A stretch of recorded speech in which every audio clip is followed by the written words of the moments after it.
Hello, everyone. Welcome to the Wednesday Night Live show. We're back another week. It's Wednesday. That means we're here. I see some new faces in the chat. That's fun for Tim always to say those names. We're going to talk a little bit of Trump's little promise. And we'll just get our personal opinions, what we think is going to take place. We're going to try to keep all the other politics out of it. We're just going to focus on the vape part of it. All this other stuff I really don't want to discuss on the show, but we're going to stick to the vape issue. Also, Mexico will amend a constitution to ban vaping. Did you guys see that? That's not messing around, guys.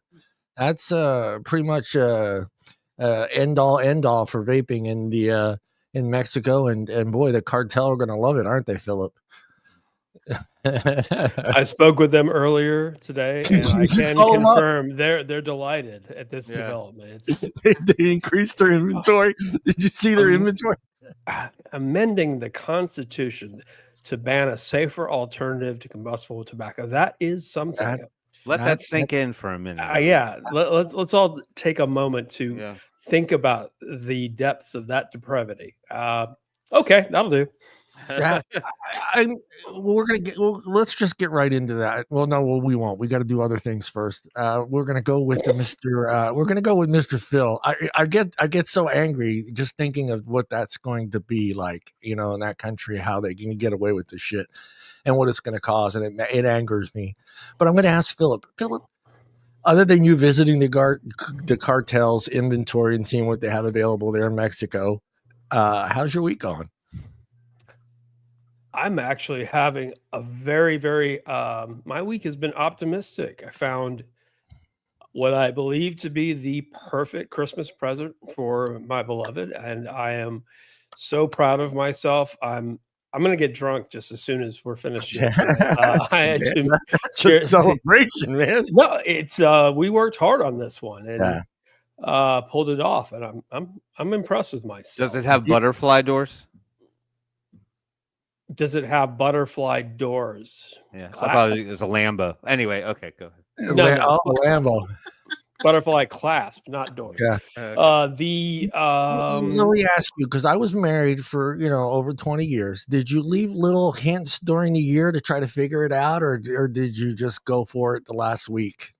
Short of her turning in tonight, this is designed to be a complete and total shocker, full surprise. Yeah, this is what she has. Of course, this will be the one episode she decides to watch later on because, well, she's nosy like that. But no way. No, her greatest desire is to just be totally surprised by whatever. So I'm leaving all sorts of false. I'm running all kinds of interference. I mean, this is it's a masterpiece in I feel like I should be recruited by the CIA on this one because I've really done a tremendous job of letting her know exactly what she's not going to be getting. So that's all I have to say about that. I spent a lot of money and a lot of time filling out a form that I sent to the U.S. Department of State Vital Records Division so I can get a replacement copy of my U.S. naturalization birth certificate because I discovered a month ago that I only have my Canadian birth certificate. And let's say I lose my passport or something. Let's just say that I need to have a copy of that. There you go. Well, we consider you a citizen. I have dual citizenship. I would have never questioned it. I would have been like, I would have never said a darn thing. I would have said that dude's from Alabama. That dude is from Alabama. You could just hire me for USCIS. I got your back. Just think. I had a Canadian birth certificate when I was born in '74, and then my father, thankfully, very intuitively decided to go to the consulate in Toronto and have me naturalized, as my mother was born in I think Jersey actually, but grew up in Boston. Anyway, smart move on his part. But you, let's just say that. Calling the consulate in Toronto, getting referred to a bunch of different departments, and finally realizing that 1978 records, these aren't exactly digitized. They're having to go through microfiche. There you go. So, and yes, there are two different kinds of notaries. There's the kind of notary that can notarize your application for things like, I don't know, housing, things like that. And then there's the notary that you need for this, where you have to, it's a solemn oath. Yeah. So I had to go to my bank and blah, blah, blah. It was an ordeal. So I'll hear back in 16 weeks if they want more money. Yeah. That's coming, baby. This is the way of government. Yeah. Efficiency of our government. The efficiency of our government. I still think it's here somewhere. I just don't believe that it was lost. This little place where I have my office, etc., is has all my documents. Well, it flooded. I guess it's been 5 years now and lost pretty much everything. Curtis has got bail money for you. Just in case. Brother, I appreciate you having my back, and if you could just send me your number, Social Security, and otherwise. We do PayPal here at the Wednesday Night Live show. PayPal, no Venmo. I don't understand Venmo. Apple Pay. We do it all. Apple Pay. People don't realize we changed the name of the show last week. Philip, you had to duck out early, but right at the end of the show, we all collectively voted, and now the show is called the Wednesday Night Live and Bail Bondsman Show. Bail Bondsman. Yeah. I'm all for providing a valuable service.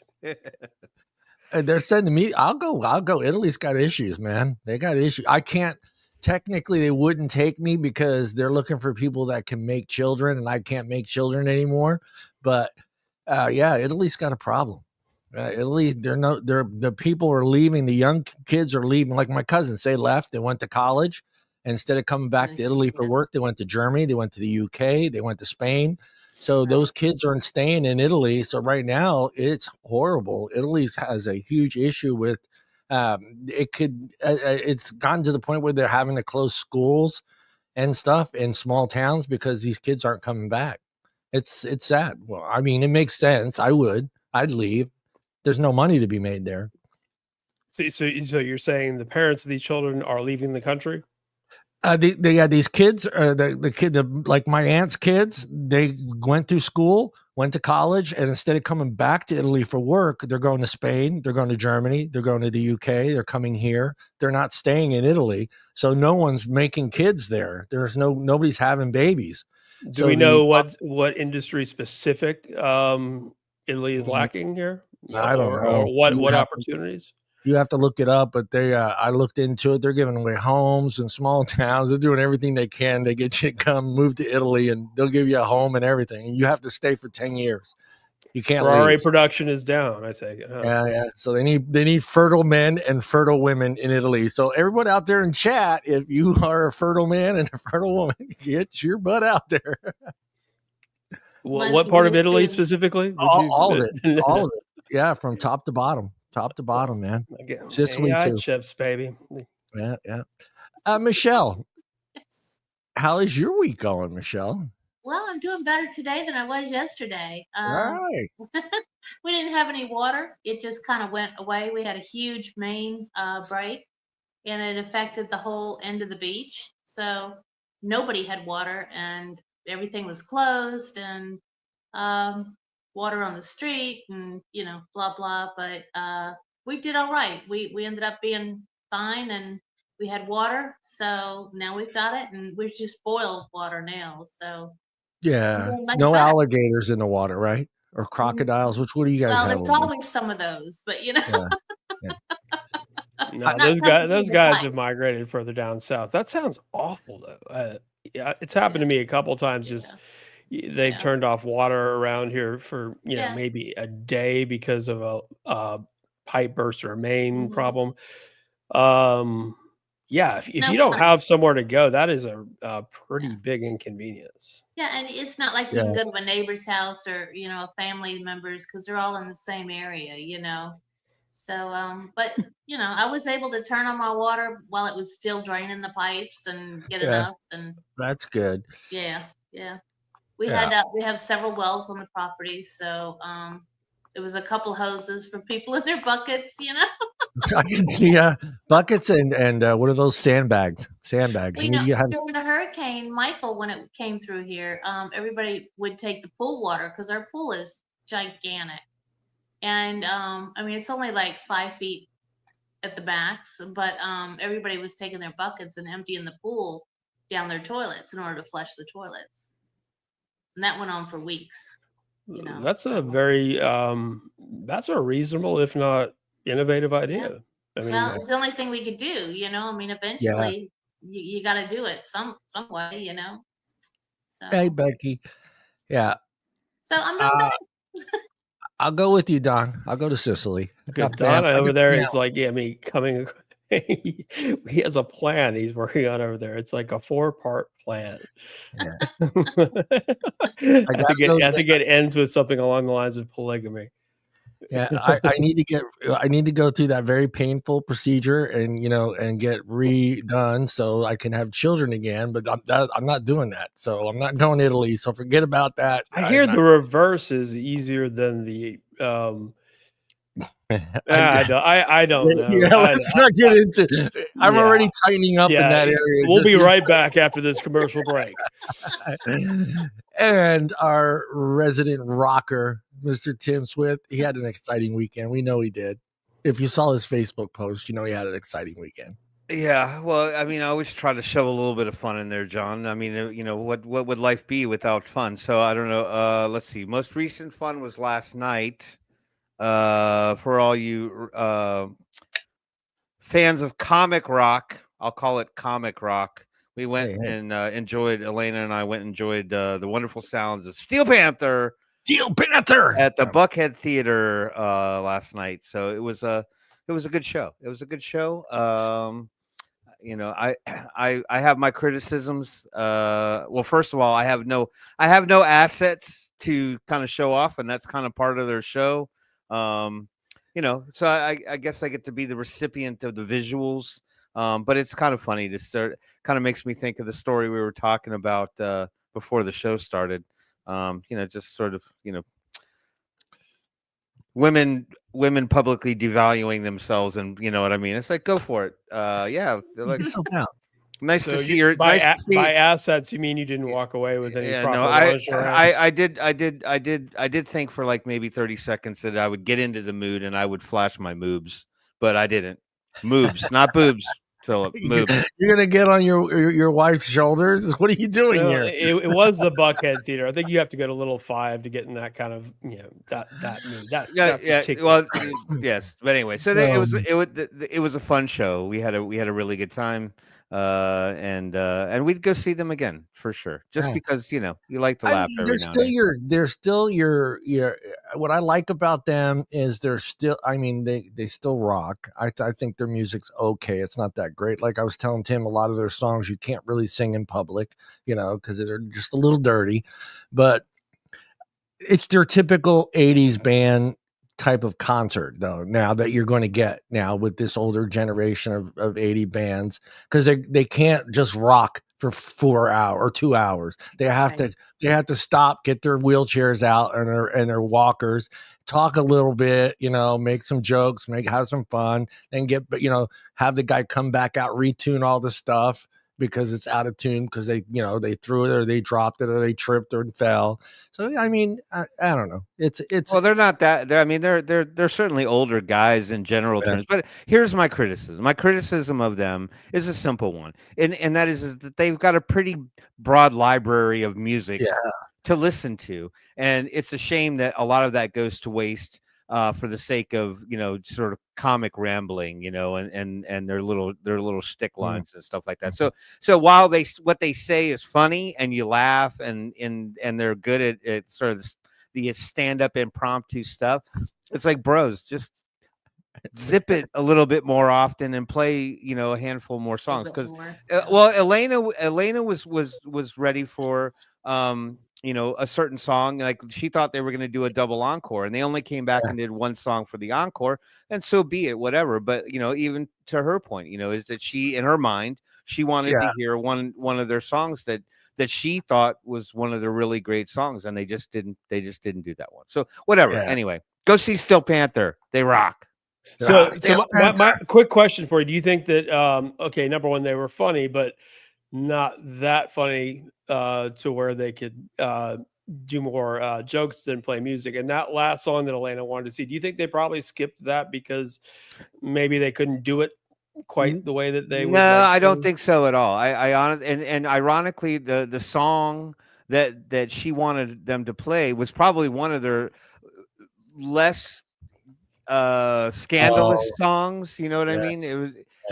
I can't remember the name of it off the top of my head right now. She could tell me if I could hear her yell it. What was the song you wanted to hear? All right. Anyway, I guess she's maybe she's not in the next room anymore. But yeah, it was one of the songs like "Party Till I Die" or something like that. It was like one of the more normal-ish songs. It wasn't like 18 girls in a row. It wasn't glory dice hole. play enough for the audience. They did those. Asian Hooker. They did that one. Yeah. But so I mean they ticked them off the list. But I'm just saying there's a lot more songs in the up their sleeves than they will play. So anyway, good show. Good show. I had a pretty good week, man. I got all my Christmas shopping done thanks to my daughter. If you're out there listening, thank you, because I don't know what half these grandkids want. I said, is that it? I put it in the basket, but I got it all done, so I'm happy about that. All the boxes came. So I love Amazon. Amazon plug here, and I feel bad for the local stores because they had nothing on the shelves. I tried to do it. I went to Target. I went to Walmart, toys. You got to go to where there's going to be a lot of toys. And I, as someone who hasn't bought for little kids in a while, it's tough trying to figure out what a 2-year-old wants. You know what I mean? So it's good to have, Auntie Hope just said, nope, that's what he's into. That's what he's into. So it's all done.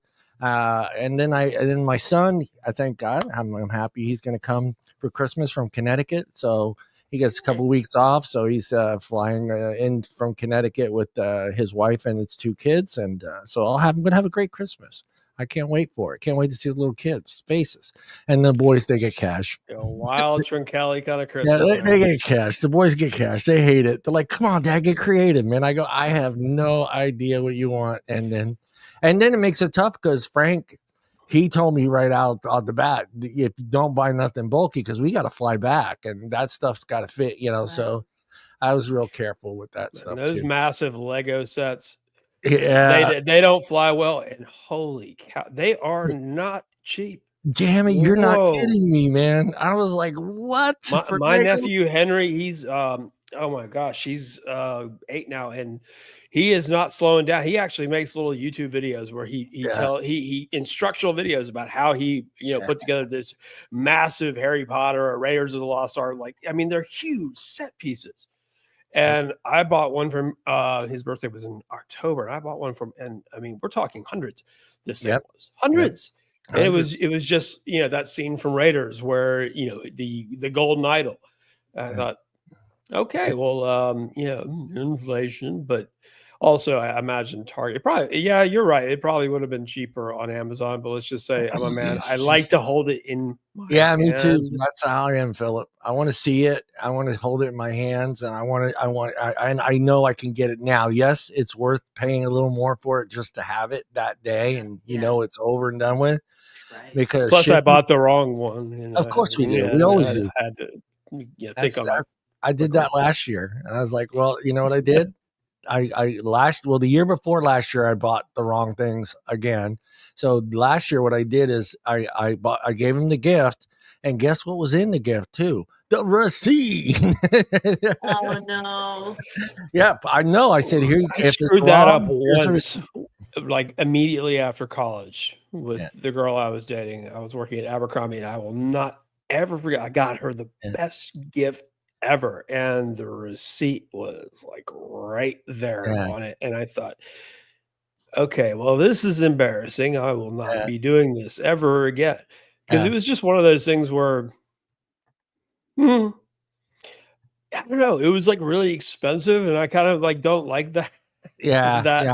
Well, I did it on purpose because I felt like, okay, if it's wrong, here's the receipt. Go return it and get what you want, you know? Well, at that time, I believe, like they do now, there are gift receipts where it's just nothing more than a barcode. Yep. And of course, they can always, take it and find out how much credit they have for it. Yeah. But hopefully they like it. But this was one of those things where I didn't want her to think I liked her that much. Yeah, I knew you were getting there. I knew you were getting there somehow, some way. You were going to get to that point. I like you, but not that. Really my heritage dictates two things. I don't spend that much on you yet. My heritage.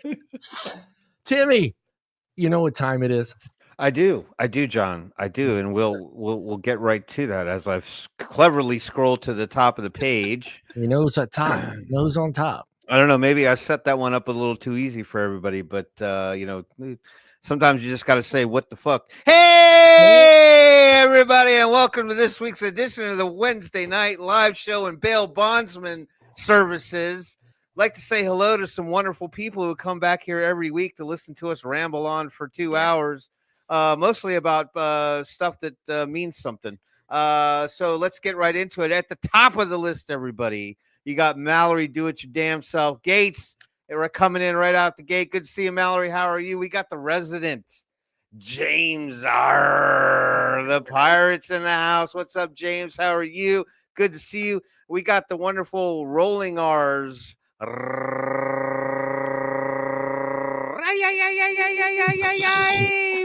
Man in the house. How you doing, Rifle Man? Good to see you. Welcome back to the show. And then who else we got? Oh, my favorite. We got Micro. Micro left you on 1 second wave. He's microwave oven. Microwave left you on 1 second oven. Good to see you, Microwave. Welcome back to the show. Good to see you tonight. How are you? Who else we got in here? I know. Hey, Mom. We got some new names. We got a couple new names in there. We'll get to the new names. We got a fresh face, folks. We got a fresh face.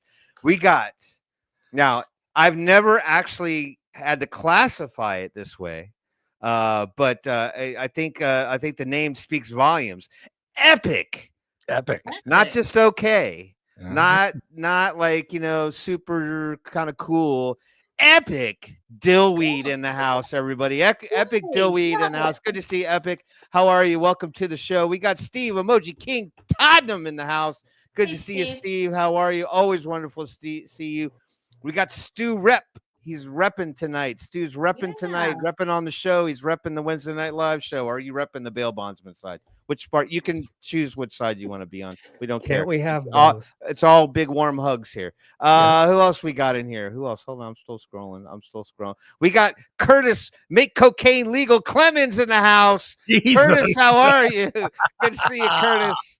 Good to see you, Curtis. I'm sorry. I'm just borrowing off the stuff he types. So, hey, sometimes you got to, what do they call that? Like when you steal, they ripping somebody or something. Plagiarizing. Plagiarize. I'm trying to think like when you kind of rip somebody off, like back when we were all break dancers and stuff. Don't you remember those days when we were all break dancers? We were all out spinning on our heads on cardboard out on the street corner.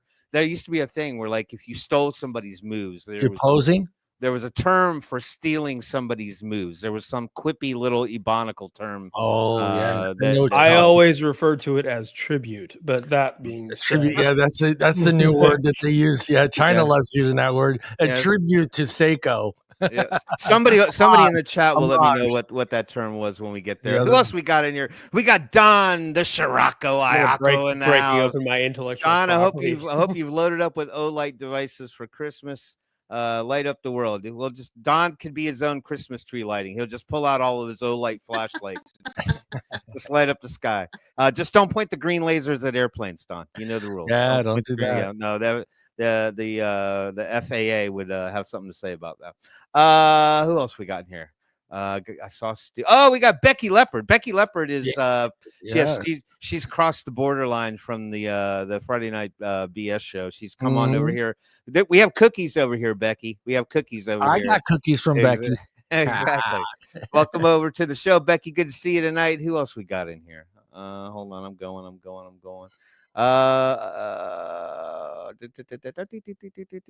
That's my radar. That's it. We got 11 on the show. Good to see every one of you. Welcome. All right, let's talk about real stuff now.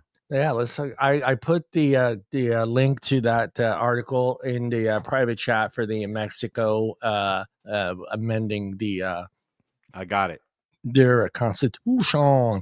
Yeah, for me, this is the part of it that really kind of upsets me because whether we like it or not, this somehow makes the news, and I think people around the world see this, and I think it sets a bad precedent. I'm going to try. I can get that out there. It's like president, but you just say it with more like a slithering snake. Precedent. President. A precedent. Yeah, precedent. Yes. I think it does. I think people that are out there outside of smoking and vaping see this and think, oh my God, this is something really, really bad, you know? And for me, that's not so much more so than, I know the cartel is going to jump in and they're going to supply Mexico with plenty of vapes. But for me, the message that this is sending to the rest of the world, that Mexico is doing something like this. This is big. This is, just imagine us doing something like this here, whether it's vaping or not, something other, trying to change our constitution just for a simple product like this. It blows me away, man. I mean, what are your thoughts, Tim, as far as, before getting deep into the article? Right. I mean, a couple thoughts here on one of them. I mean, well, first of all, I think what it glares mostly is just that their government has absolutely no interest in promoting harm reduction, especially coming from a place where not all the places are upper middle class areas and stuff like that. I mean, I think you need to consider taking care of your citizens in that regard. And I think that they to go this far to actually write it into a constitutional document over vaping, for that matter. I mean, just thinking about that for a minute, it's like, okay, constitutions really shouldn't be about issues like this. Constitutions are more about rights of citizens and look if your freedoms and your legalities, and just to think that they're going to write something into a constitution that specifically bans vapes. What happened to the banning of the fentanyl? Why can they write that into the constitution? I mean, that seems more logical and reasonable to me, just because that's harm straight up, you know what I mean? And then they're going to take a novel item like vaping and make it seem like, have they even hung out with a vapor before? Like, I mean, well, the part of the amendment that they're going to alter is their Mexican Constitution Article 4, the right to health. So you would think fentanyl would fit right into that, into that criteria that you're talking about. This is about health, and you would think, okay, let's go after this. Let's go after fentanyl. Let's make fentanyl illegal. And then again, I mean, I don't know that much about like what their constitution has, but I kind of know a little bit about our own.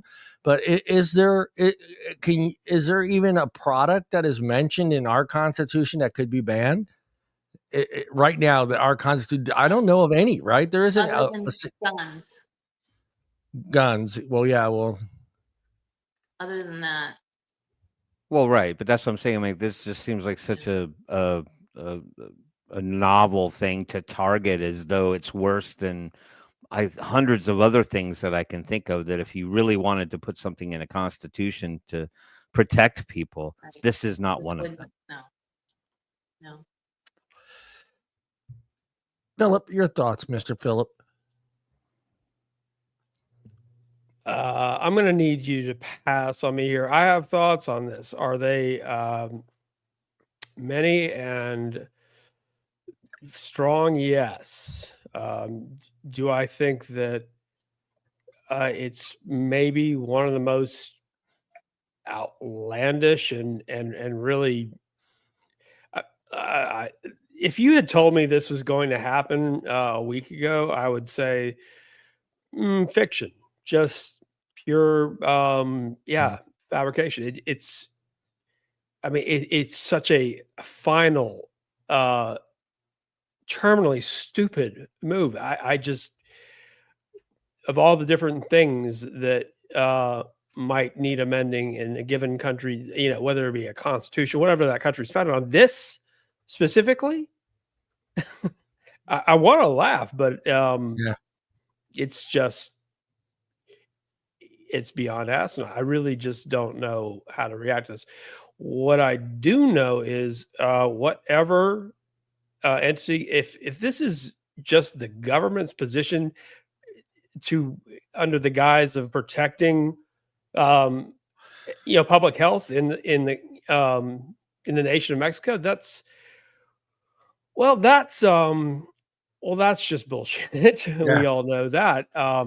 But it is interesting that they will go to this length to push the bullshit they've been told needs to be pushed. Now, I'm not about to claim that I know specifically, what organization, entity has backed this, but it is a supremely idiotic situation from any perspective. Yeah. Michelle?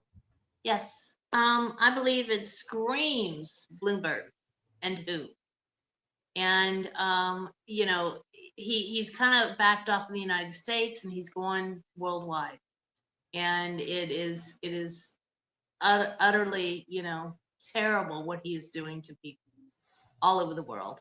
And in 5 years, I want to know how much money he's actually put into that and how many people he's affected by that and where that money actually went. Yeah. Because it's not going towards the people, Yeah. And even in the article, it sounds like this has been in the works for quite some while. Like they cohort it together from the prior administration to this administration, because as Tim will get into the article, it sounds like the prior president set it up so after this has been amended into the Constitution, he set a new a law that says you can't change it. So it's insane. And the way they set it up is it's 2/3 vote. Well, Tim, I'm going to let Tim get into the article and you can understand exactly what's going on. But it sounds like they were working together to make sure this not only goes through, but makes it super difficult to get rid of. Right. So you want me to get into the article? I thought. Go ahead. I was going to say there's a really outstanding letter from Clive Bates to the members of the chamber, members of the chamber of senators of the Congress of the Union of Mexico. That is, he pretty much nails every point, everything from supporting the cigarette trade to criminalizing supply to an unregulated to closing businesses to a foreign interference operation. He said Mexican politicians and the media should be aware of foreign influences on these decisions via the American Billionaire Foundation, pushing well-funded ideological prohibition agenda while opposing pragmatic solutions. And he is, as I would say, Clive, he's not off that often. He's certainly not off here. And I imagine it was one of the more difficult letters he's ever had to write, because in this situation, it's very hard not to be, furious at the length that they've gone. I mean, amending the concept. I mean, just think about that for a second. It's horrible. It really is. Yep. But he also, he wrote this, my closing message to Mexico's political and public health leadership. Don't do this. It will do far more harm than good. It is not hard to predict what can and will go wrong. See above. A policy like this should be easily reversible in the light of evidence and experience. Yeah. Yours sincerely, Mr. Clive Bates. Yep. Mine would be signed Epstein's mother. Well, I'm saying for those who have not read his letter to the senators in Mexico regarding the constitutional vape ban, please do. Clive Bates, you can be if you go to Clive Bates, the counterfactual, his counterfactual, his blog. It's an outstanding source, and it is. Well, let's just say that I hope that it reaches a few people. It's Clyde Bates. Clive with a V, like Okay. Clive Owen, only CLYDE. No, CLIVE. Okay. Clive Bates of the UK, the counterfactual. All right. So I thought before reading the article, I thought that I'd a quick Google search, AI helpful as it is. I'll just highlight some of the features that are in the Mexican Constitution, which is called, well, they didn't give the official name. But anyway, separation of church and state, division of large haciendas into ejidos, national ownership of national subsoil, right of labor to organize, strike, and receive compensation for workplace accidents, compulsory education, equality regardless of gender, right to choose occupation, prohibition of capital punishment for political offenses, freedom from imprisonment for debts of purely civil nature. That's just some of the features in it. So we should just write it. No more vaping right underneath of that. All right, let's read the article. Let's get to the meat and potatoes. All right, let me share. Let me present, because that just sounds more business-like and professional. Yeah, it does. Oh yeah, it doesn't it? Mm-hmm. All right. Okay, so now that we're wearing our professional hats. Oh, hold on, wrong one. Let me make this a little bit bigger for everybody. Just a bit. Oh, it's already at 200%. If you guys can't see that at 200%, I got nothing for you. I already got readers. I already got readers on. All right. It says Mexico is on the verge of becoming the only country in the world to include a vape ban in its constitution. As foolish as that sounds, such a move will make the future reversal of the ban a near impossibility. The bill, which bans the sale of vapes but not use or possession, so you can have them as long as you can get your hands on them, they can't do anything to you as long as you got them, was overwhelmingly passed last week in the lower house of the federal Congress, the Chamber of Deputies, to vote with good gravy, 410 to 24. It's pitiful. Yeah, that's just insane, that number. Yeah. The Mexican Senate is expected to ratify the constitutional change with a 2/3 majority vote this week. Amending the Constitution also requires Mexico's 32 state legislatures to pass it with a 2/3 majority. Former President Lopez Obrador's weird vaping obsession. The vape ban was introduced by popular president and leader of the majority Morena party, Andres Manuel Lopez Obrador, before he left office earlier this year. I love how Tim puts in that little Spanish slang into it. His successor, Claudia Sheinbaum, just taking a stab in the dark. I feel like Sheinbaum, is she actually from Mexico? Was sworn in October 1st and has vowed to pass her predecessor's ongoing legislative projects, including the vaping law. Lopez Obrador, who had a bizarre obsession about vaping, had previously banned imports and sales of vapes with 2 presidential decrees. However, the decrees face court challenges and could also be overturned in the future. The constitutional ban, which amends the Mexican Constitution's Article 4, the right to health, is a sturdier prohibition device. Amending the country's constitution requires 2/3 votes by both houses of the Federal Congress of the Union and a 2/3 vote by each of Mexico's 32 states. Reversing the ban once it is enshrined in the Constitution would require opponents of the law to muster political majorities nearly as large as the supermajority Morena has now.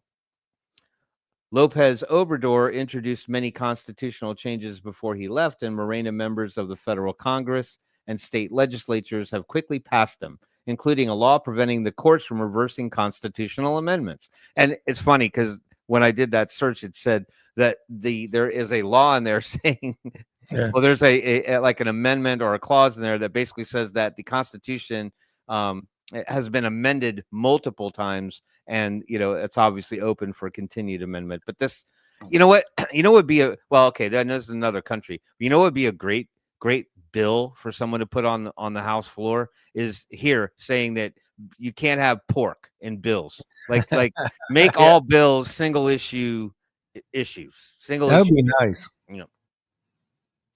I got it, Philip. And Thank you.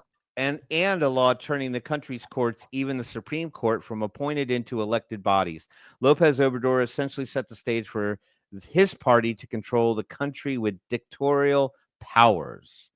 Dictatorial. Come on, Tim, speak. Mexico's drug cartels. Well, here we go. And we say it all the time, right? I mean, the more you make something unavailable, the black market's just going to flourish. But I just sort of feel like, these guys are just like, who cares? You pass all the laws that you want. We got it. We'll get it, whatever you want. We'll make sure it's available to whoever. And again, the cartels are going to make billions off of this. And then there's no law taking anything out of the hands of the people that possess them. So what doesn't matter where they get them from. Once they got them, they can't question you. They can't jack you up against the wall and be like, "Where'd you get that strawberry vape from?"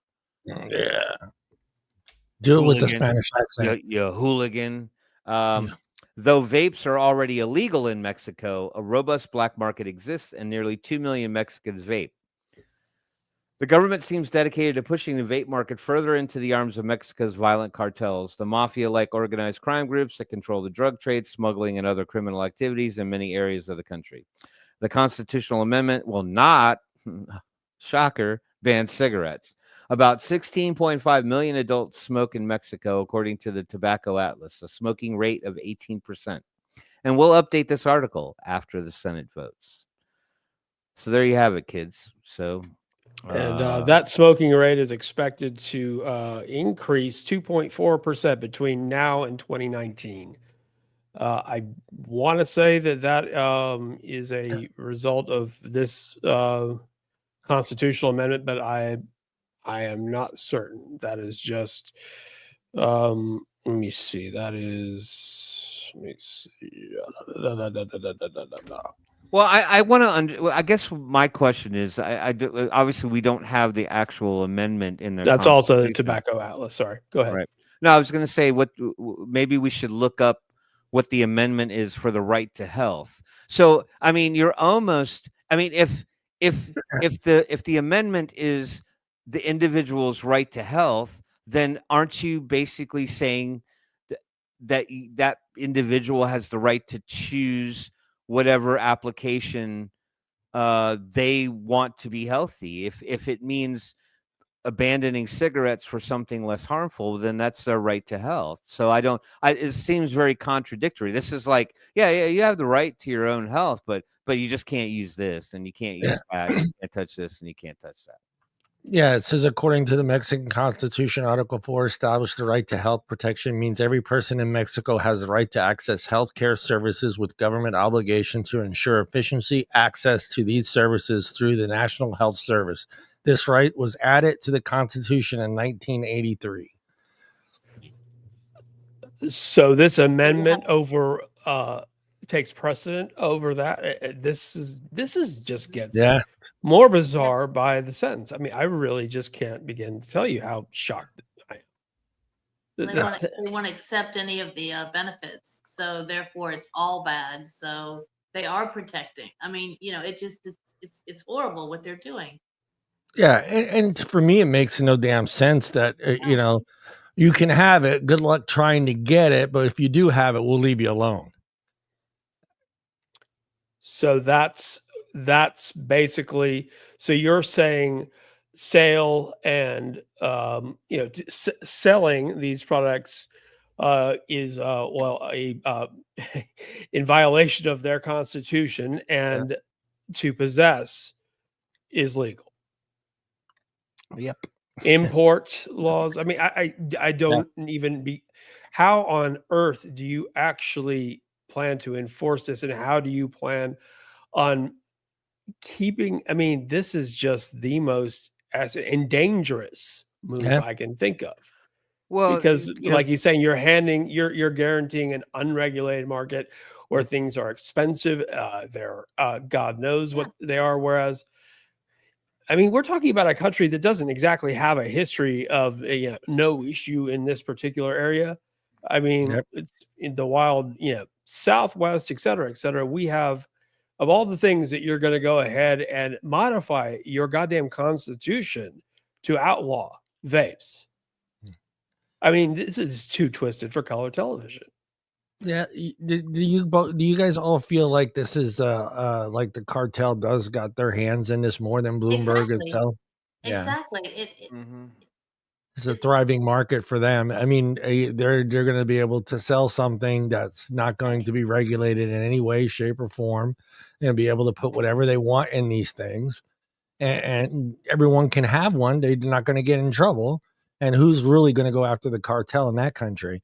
They haven't been going after the cartel for. Well, I would say this. I think Phillip made the most poignant argument to the whole thing, and I mean, it's common sense that by doing this, you are bringing more harm than good to not just people in Mexico. I mean, let alone those statistics, but the fact that so much stuff comes across the border illegally anyway. And if you're going to create this massive vacuum of a black market for the sake of the integrated cartels influencing the government, that means that you're going to put more U.S. citizens at risk because they're, we know that people are going to go get whatever they want from wherever they want. But if stuff starts coming across the border, even if you're hanging out in a place where might not even be really a risk for you to go to the vape store down the street and buy whatever you want, they're going to go get it, some backdoor way, which probably might save them a couple bucks here and there. But I mean, just think about how much harm comes over, and you, like you said, you don't have any clue what's in that shit. And think about legitimate law enforcement in Mexico, as if they don't have their hands full already. Yeah. They now have to be on the lookout for constitutionally, outlawed, safer alternatives to cigarettes. This is just absurd. But no, think about, the federality, the equivalent of, the Mexican, National Guard, whatever you want to call it. Met them, don't want to meet them again. But these are people that, they're not, let's just say they're not known for being,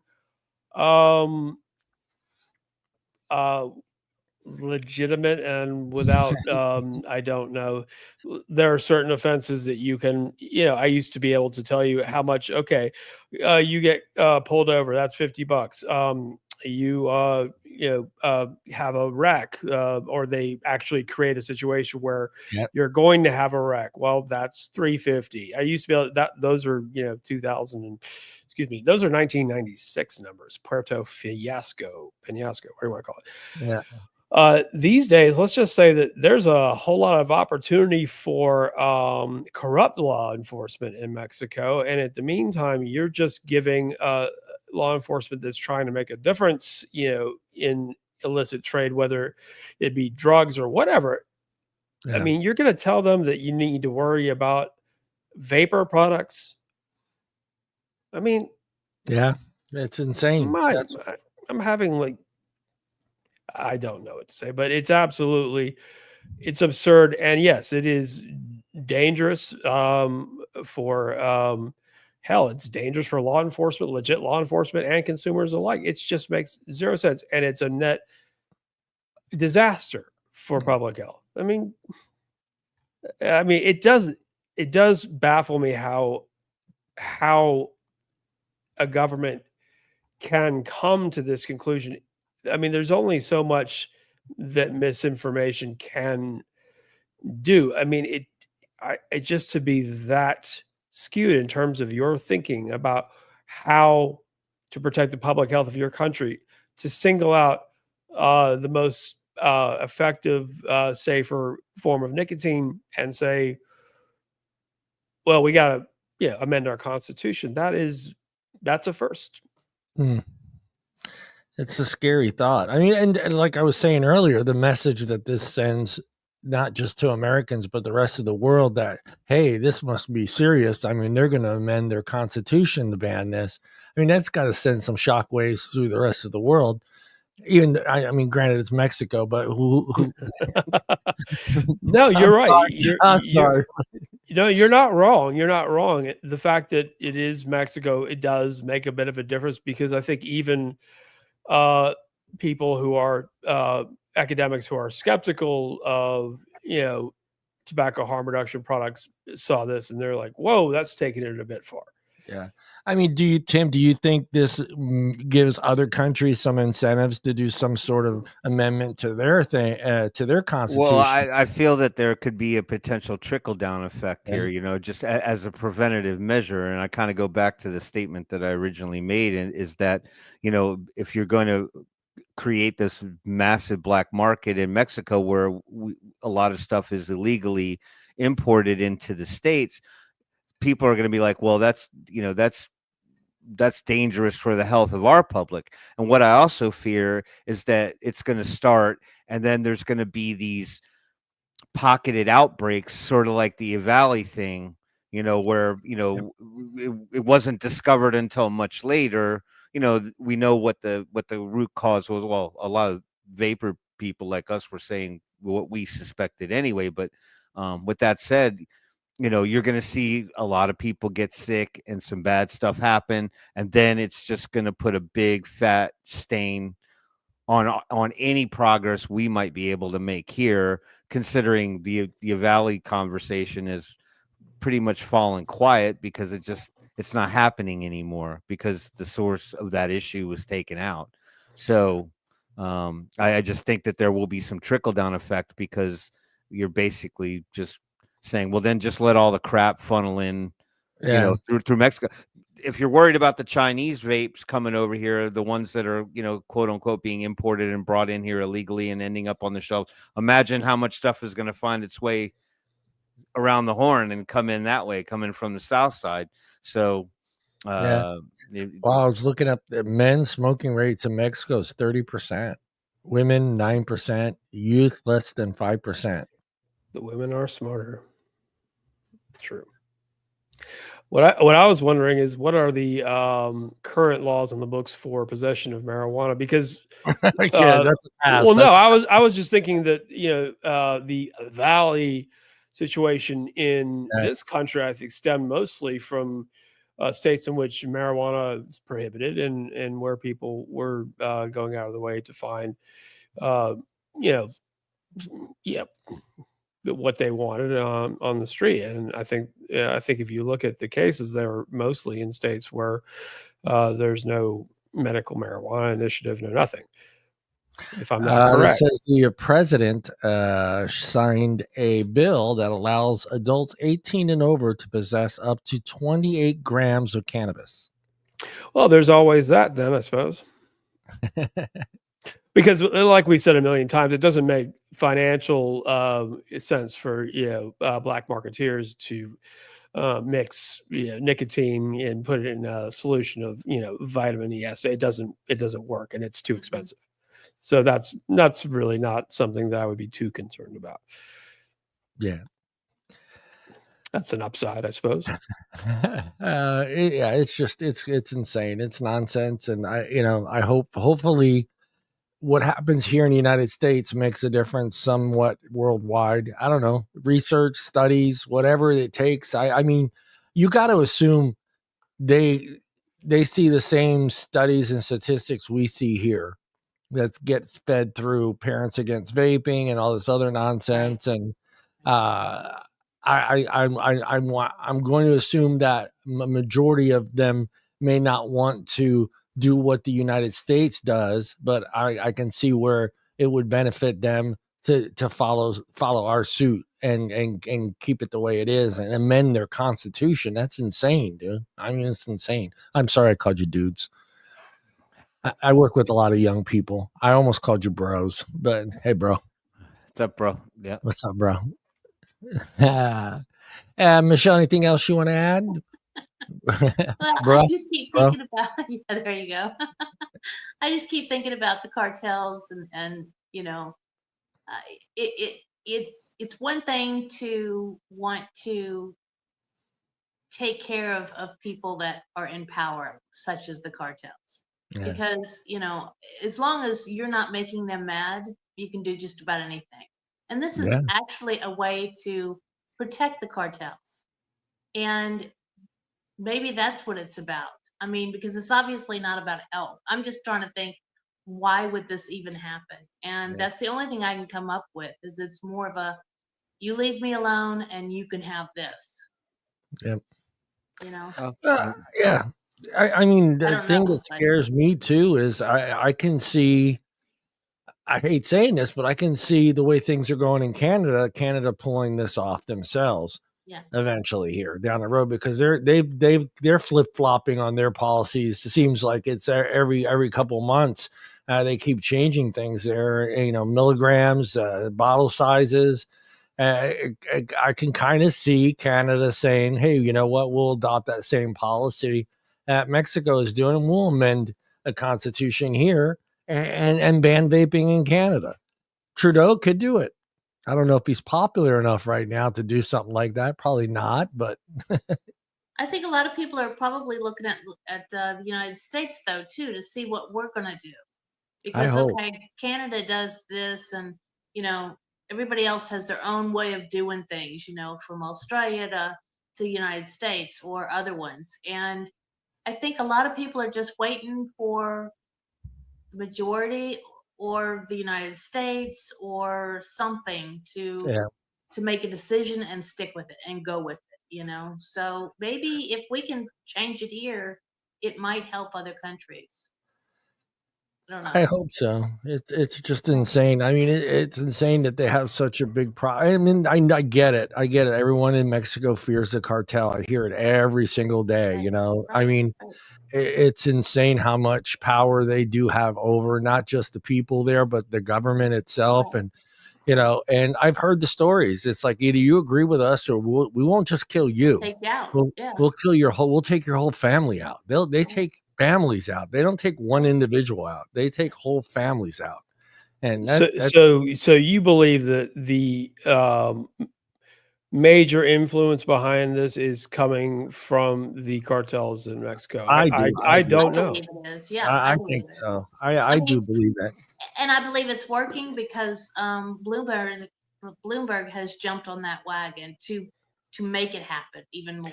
Because I was just going to say, unless there's been a massive, let's just say, the government in Mexico has always been quite a bit more entrepreneurial than other governments in the countries of North America. I mean, Canada. Let's just say that I don't believe that this whole constitutional amendment banning things is going to be. No, I don't think it's going to be contagious. Canada is not going to be infected by this. It's just, I hope not. Yeah. Well, let's just say I don't believe. I believe this is possible in Mexico, and only barely, because there are a couple of different things that make Mexico special, but mostly I would say that we need to find some smart, influential people who don't smoke, don't vape, with a certain amount of pull. Yes, people in public health, whether they be doctors, researchers, whatever, to take an interest in this, because THR advocates, we are making progress here, but in places like Mexico, I'm not going to compare it to Russia or things like that, but the people of Mexico and their desires and qualms with the government, they're not. I wouldn't put it past them to suppress or censor or what have you. It's just that's Mexico. Yeah, it's strange too. One of the strange things is how Mexico, for me, is less like, if you've driven through Mexico, it's a whole lot of fucking nothing before you even get to a major city. And when you drive through these cities, there may be a city with 100 people in it. It might be another 8, 10, 15 miles before you see another city with maybe, 50 people that live there. It's so scattered, the population in Mexico, which makes it difficult for the government to actually enforce any regulations whatsoever in that country, because it's just so scattered apart. If you're not in Mexico City, they could care less about the rest of the country. That's how I feel. Even in Mexico City, half of Mexico City used to live in what were called squatter settlements outside. And we're talking half of a city that was close to.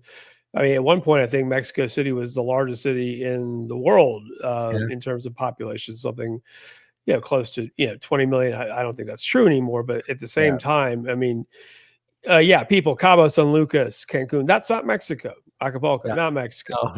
No. Okay. You'll be, next time you're driving through El Paso, take a look across, the river at Juarez. That's let's just say you're getting closer. But it's, my heart goes out to the people of Mexico. I think this is a pretty stark reminder that the Mexican government is, it's infected with a certain amount of just, oppressive corruption. And it's just a ridiculous notion, this whole thing. But well, let me ask you guys, do you think the people have a voice there to make this not happen? Do you see them even caring enough to push this issue to where they say, hey, we need this? Oh, both THR advocates in Mexico and in Spain alike. They're not. I don't believe Spain is proposing a constitutional amendment, but they're in a battle there too. They're as loud as they come. But whether or not the government has an obligation or even the slightest reason to listen, that's a different story altogether.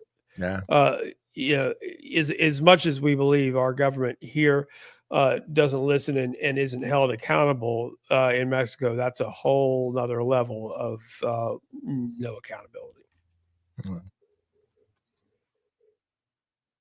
Timmy, I think we're done with Mexico. Sorry, Mexico, we're done with you. No, we're not. I am canceling my plans to the club. I'm not taking that cruise. I'm not taking that cruise this summer. I'm mad. Oh man! Actually, I think that they shut the Club Med and stop it down 25 years. I'm pretty sure. And whatever you do, stay in the resorts, people. Stay in the resorts, and don't destroy personal property or public property. Yeah, if you break a sliding glass door in a hotel, run, because you'll end up in jail for whatever amount of time they decide. And whatever you do, don't say I'm an American citizen. I have rights, because that's not going to work. And don't say you're also Canadian as well. Don't tell me, for sure. Don't tell me you're Canadian. That'll get you put in jail. Canadian. I heard this from a friend who also happened to have dual citizenship. I have no idea. Well, you got a great deal with Mexico and Canada, so they got a good deal there. It's a good trade deal. So you're okay. You'll be okay. They'll say Canadian. Oh, good people. We trade. I'm fine no matter what happens. We trade good with Canada. I offended the French on my other show, so I'm going to stop with accents. So I'm not going to do, my French accent was horrible on the other show, and I got a lot of you can't offend the French Canadians because their French is offensive as is. I am allowed to say that. Yeah. It's me. They say "Je suis Canadian" in France, and in Canada they say it sounds like it's like that comes right out of their nostrils. See, I just offended a whole continent again on this show now. This is what I do on a daily basis. You're good. I did. You were good. You get a pass. You got a little French in you. I don't have any French in me, so I shouldn't be doing it. Someone is watching this right now as I speak who's not going to give me a pass. I promise. You got a cigarette. Can I have a cigarette? You American women. I apologize for the harm I have caused. Oui. All right, Timmy, what's that? You got that other article? Yeah, I sure did, John. I thought it was sure did. I thought that Well, John, Jim went straight Georgia. Jim went straight Georgia, man. Exactly. I sure did there, John. I got did. the article pulled up over here yonder on my other screen, so we can Yeah. go ahead and read that for the good folks in the chat God tonight. darn it. But I was gonna say, John, Yeah. if you should spend some time on your Rosetta Stone listening to your French a little bit better, because you would understand that the French can say they need to use the restroom and make it sound so eloquent. Oh yeah, they can. Yeah, Italians too. and they could just walk up to you and be poo poo, and That was Tim. That was not me. Everyone out there in the world, that was not me. I mean, it just. I reckon this is the point in the show where I'm going to apologize for my co-host. What we have here is a failure to communicate. That's a great which movie. is the way he wants it. I did not sanction this foolishness. No, I did not. Don't forget I'm Cajun. Pepe Le Pew was freaking awesome. I loved Pepe Le Pew. It's been banned in America. Pepe Le Pew's been banned. I know. Yep. No, actually, next week, Mexico is writing Pepe Le Pew into the Constitution. They're banning Pepe Le Pew into the Constitution. So it's just getting worse, folks. It's just getting worse. Right. All right. So let's read about this press release. Let's stop the Steel Panther comic hour and get right back into the show. Let me present. Hold on, real quick, Tim. Real quick. The article that Phillip was talking about, I had posted it, and I posted it again because I found the shorter link. I know it broke it down into 2 links, so I found the shorter one, and I did post it in there. So if you want to read that article, it's in the chat, and I'll do it again here in a few minutes. Go ahead, Tim. All right, so we're going to put our professional Wednesday Night Live show hats back on, and we're going to share an article here. All right, it's nice big text for the reading glass folks in the back. Damn. Press release statement from Guangdong. Holy Moses, how do you say this word? Kisetek, because is it chi? Well, it's key charging, so QI. So Kisetek is how I'm going to run with that one. I could, I mean, I don't know if my linguistics are correct there. Correct. That's his last name? No, this is from a company. Okay. Guangdong Kisetek. Okay. All right. Say that one 10 times fast after about 3 or 4 beers. All right. That's Geek Vape, I think, right? Geek Bar. Geek Bar, right. Yeah, so we'll get into that one. So Guangdong Kisetek Company Limited has noted the announcement. Ranking member, oh my goodness, they're really testing my mettle tonight. That's why you're reading this, not me, man. I saw those words, I was like, no. Ranking member Krishnamurthy launches inquiry into illegal vape imports from the People's Republic of China on the United States House of Representatives website. We take this matter seriously, and we wish to issue the following statement. As a responsible global business, compliance and integrity are integral to our business operations. Guangdong Kisetek is firmly committed to adhering to all applicable laws and regulations in every market where we are present. Because we're not the only recipients of those products. We are particularly concerned about this inquiry as it disproportionately targets a significant number of companies from China.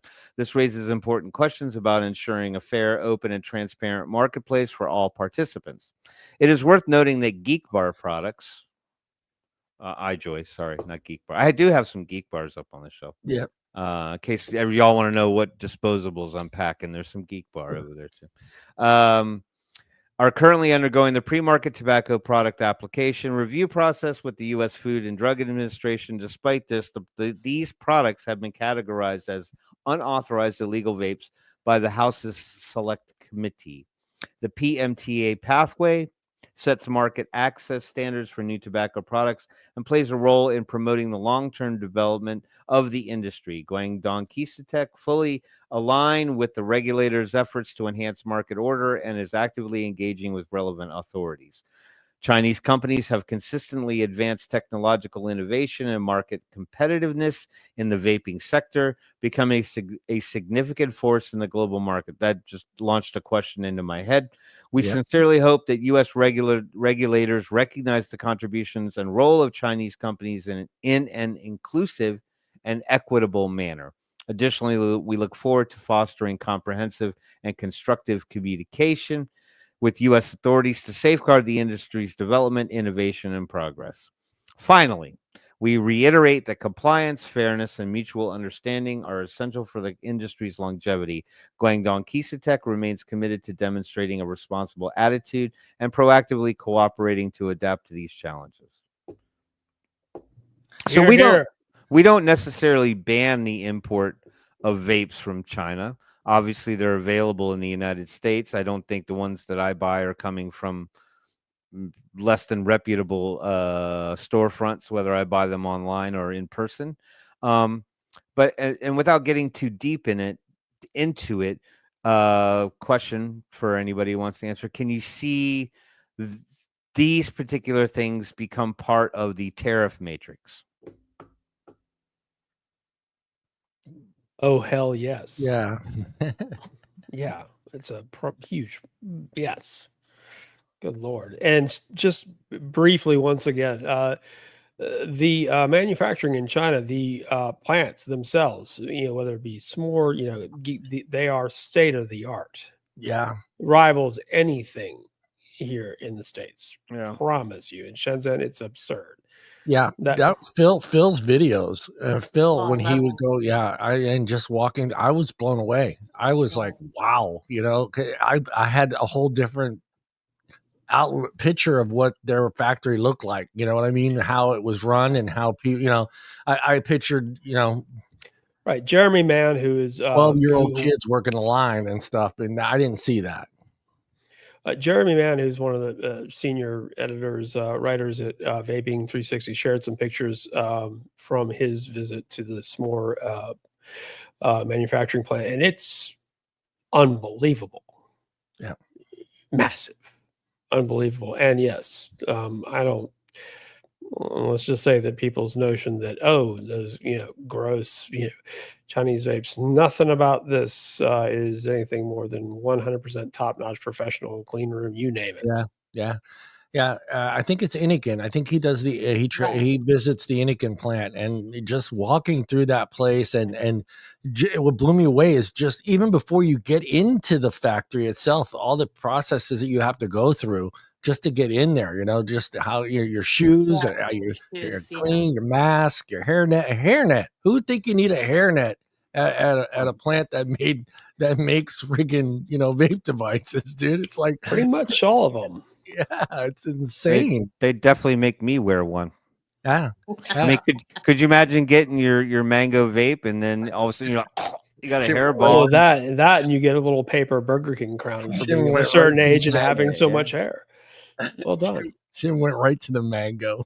Yeah, exactly. Well, yeah, because I mean, mango should always come over untarnished. Yeah, it should be the first product sent into the country. It's anything that has the word mango in it should automatically be. It should get authorization through the PMTA. My hostility toward mango has reached unhealthy levels. It's kind of like Oprah. I despise. Okay, go ahead. I'm sorry. It's shoe leather, people. It's shoe leather. It's some kind of leather. It's like lychee, only people. I don't lychee. I don't know that for me. That's just. And granted, I'm like that Dumb and Dumber gift that you see people share. Where he's like, don't know who decided that was a good idea, but gas microwave. Blue Raz. Blue Raz is good too. I almost feel like I don't even think that even some of the other companies that are making vape devices that are in China are not at that same high standard, whether it's Joytech or Geek Vape or any of the other companies. I think that their process is just the same when it comes to their factories, their clean rooms, and just the way the product's put together. I know Inniken has always been that company since I've started vaping. That's always been that company that hey, if you want a mod that's going to last you, this is what's going to last you. And for better or for worse. Yeah. Yeah. I mean, I threw I'm it's crazy, but my MVP 20, it's still out in the it's been passed on to so many people now. And it's still, does it work as long as it did before? Obviously not. The batteries degrade somewhat, but it's still out there. And that thing was a tank. That was to me the Nokia phone, the original Nokia phone. You could throw that thing, you could drop it in the toilet, you can, 8120, I think it was the Nokia 8120, the cell phone. So I mean, you guys, I mean, you got to assume that hardware, as far as hardware is concerned, I don't think the United States has anything to worry about when it comes to what China is bringing into the country. I can't put that same standard in these things. I mean, I'm assuming they are. I'm assuming they still have some high standards of the way these disposables are made and brought out here. But then we also, like Tim brought up earlier, there's always a good chance that you're buying one that's counterfeit. And that's where we're running into now here in the United States, is because of what's going on with the regulations, that there's a lot of, black market. And let's be honest, who scans the barcode to go to the website? Do you still do that? You still Hell scan? yeah. Well, if I'm picking one up at some a convenience store, yeah, I'm going to say, do you mind if I take a look at the package? And you can pretty much, let's just say that I would advise people to buy these through their local vape shop, or order them online from a reputable vendor. Don't go to your local Bill's Bait and Tackle. Grab an elf bar, because guess what? Hey, Mike, how you doing, baby? Good to see you. You shouldn't be buying your vapes at a place you get your bait from. I'm just saying, you're like your local, Mini Mart, Exxon, whatever the hell. Yeah. It was much worse about a year ago, I would say, but at the very least, your typical knockoff or counterfeit elf bar. I mean, there are plenty of knockoffs. Knockoffs are not the same thing as counterfeit. Yeah. Lookalikes, that doesn't necessarily mean it sucks. It just means they're, knocking off somebody else's design. We're talking about proper counterfeits, like, the strawberry banana elf bar that was actually, instead of it was the colors of green and pink, which was actually strawberry kiwi. All right. And the font was all over the place. And that's counterfeit. But these days, I'm not seeing as much in the way of counterfeit. What I'm seeing are B stock. Like I've seen in California, of course. I ended up with a B stock Flume Pebble that immediately upon taking a first hit of it, I was like, this tastes wrong. And I checked the authenticity code, and it was the second time it had been checked. And I guarantee you, it's a lot like those B stock Samsungs that became Ohm Lives. Yeah. It's not fake. It's not counterfeit. It's just it didn't make the cut. Yeah.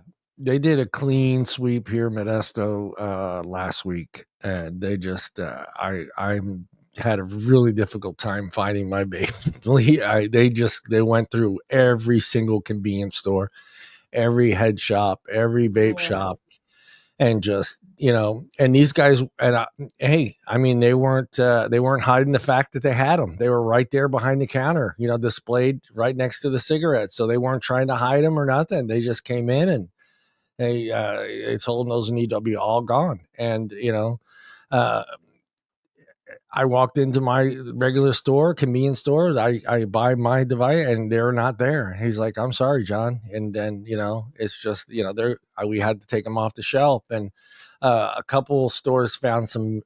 We are the loophole kings. I'm sorry, vaping industry and the vaping consumers are loophole kings. And I guess someone realized that they can't have them in the storefront by the cigarettes, but that they can't check their back rooms. They're not allowed in their back room. So they're keeping them in their back room. So now you got to, if you're a regular and he knows you're going to get one.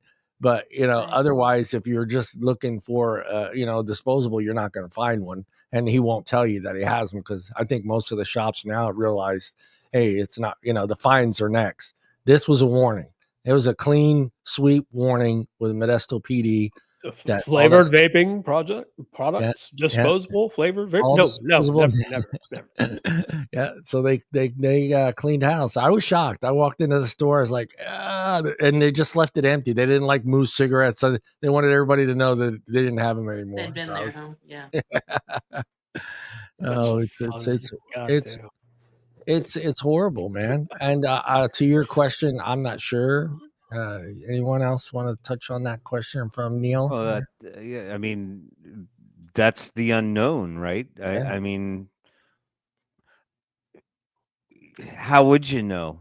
You know what I mean? You're kind of taking your chances, and I think that's the presiding commentary that we make. It just boggles the mind that in the name of public health, they're willing to put people's health at even greater peril by continuing to restrict these products, and we see it everywhere. It does get banned. The black market just gets monstrous. So now, the way the internet is there too in Australia being so regulated, Tim, I would be afraid to scan a barcode there to make sure it was legit. That's the point. Say that again. They're afraid to do what? I would be afraid to scan a barcode there in Australia to see if a product is a legitimate product, just because the way their internet is structured there, with the government having complete control of their internet. Oh, I would be afraid. God, wouldn't you think? I mean, that's like sending out hey, I got one. Let's just say that every single internet. Okay, the child internet protection, whatever, the kid internet, that bill, to hell with all of that. Yeah. It's, let's just say that, once they're in, they're not leaving. So let's just say that any opportunity for, the government to influence what content, people of a certain age enter your personal information. No, absolutely not. Oppose every bit of it. Yeah, you're afraid that your kids, watching porn. Well, take away his iPad. 7-year-olds with iPads, absolutely blow my mind anyway. Sorry, I'm just saying that this is, this is perhaps not the government's purview or area. This, had to back off. They can't. That's what I was told by most of the store owners, that by law they're not allowed to go in their back rooms, so they can keep all that vape stuff in their back rooms, and they're only going to trust the people that have been regular users that come in asking for them. So and it was I'm putting this out there, but he just goes and gets it, and you go outside and he hands it to you. That's basically it. Yeah, the worst B stock disposable that you get in California, still a hell of a lot better for you than a pack of Kents, I guarantee. Yeah. But here's the thing, Philip. I feel like a criminal. I feel like I shouldn't be feeling that way. I shouldn't feel like I have to go through this pathway and make myself feel like I'm a criminal by purchasing this. And sadly, that's how I feel. It's like, oh man, And that's a problem, because no one should. Yes, this is what's known as criminalizing people. Well, let's just say that. It's this. Think about the situation in Mexico. I mean, I can't even begin a constitutional amendment to criminalize people for not smoking anymore. How do you do that? How do you manage to rationalize that? I do not know.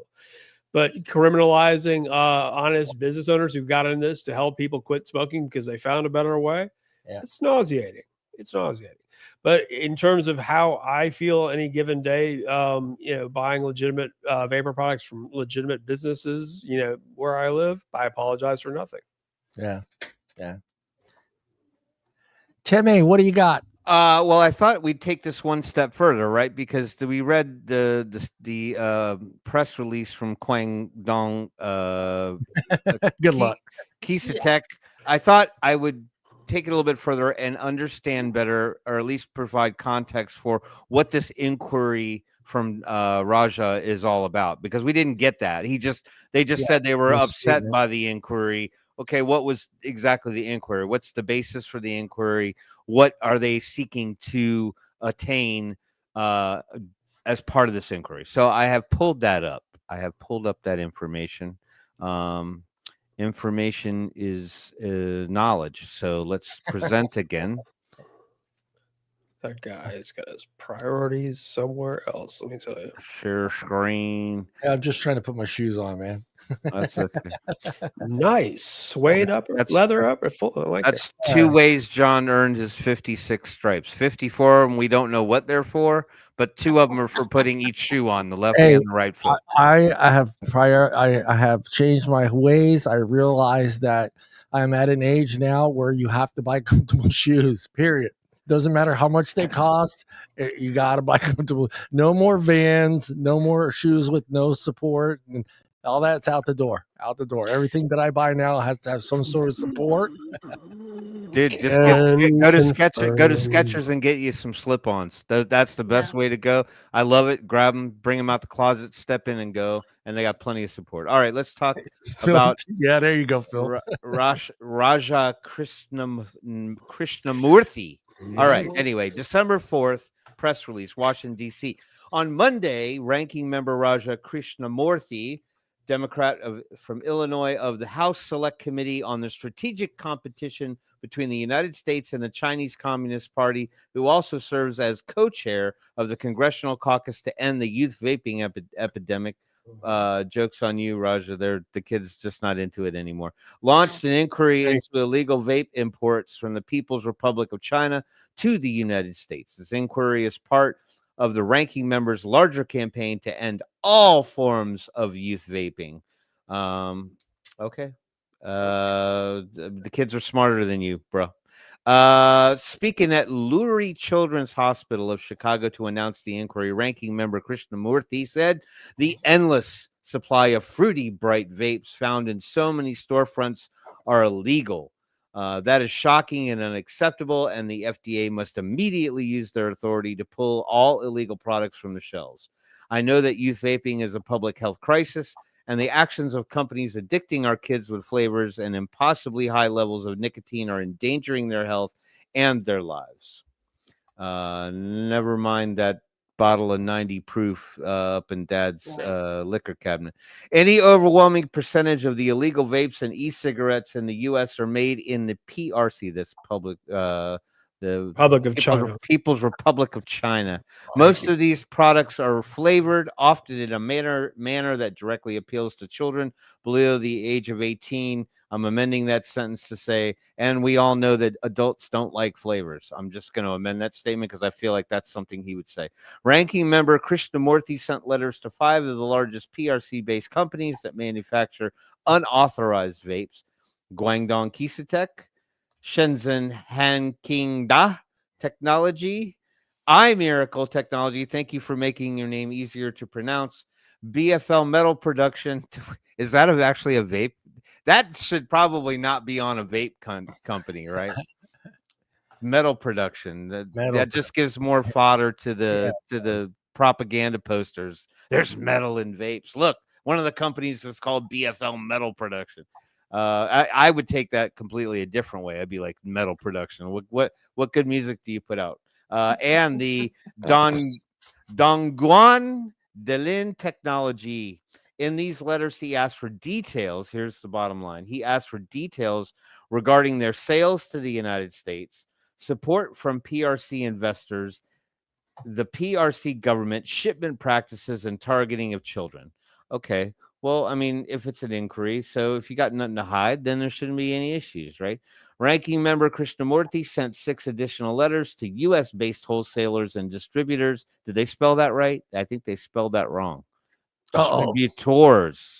Distributors of illicit vapes. Maybe that's an illicit term. Like that's a knockoff term. Distributors. Yeah. As opposed to distribute. That's the REO Speedwagon version of the word. Distributors. Including Midwest Goods, Kanger Wholesale, Vape Wholesale USA, Demand Vape, World Vape USA, and MyPod. Or is that MePod? MyPod. I don't know, Smoke. Let's call the whole thing off. In these letters, he asked for details regarding these U.S. companies' compliance with FDA requirements, sale of products that target children, and importation of illicit products and devices from the PRC. In the letters, the ranking member wrote, in 2022, the PRC banned flavor e-cigarettes from being sold within China.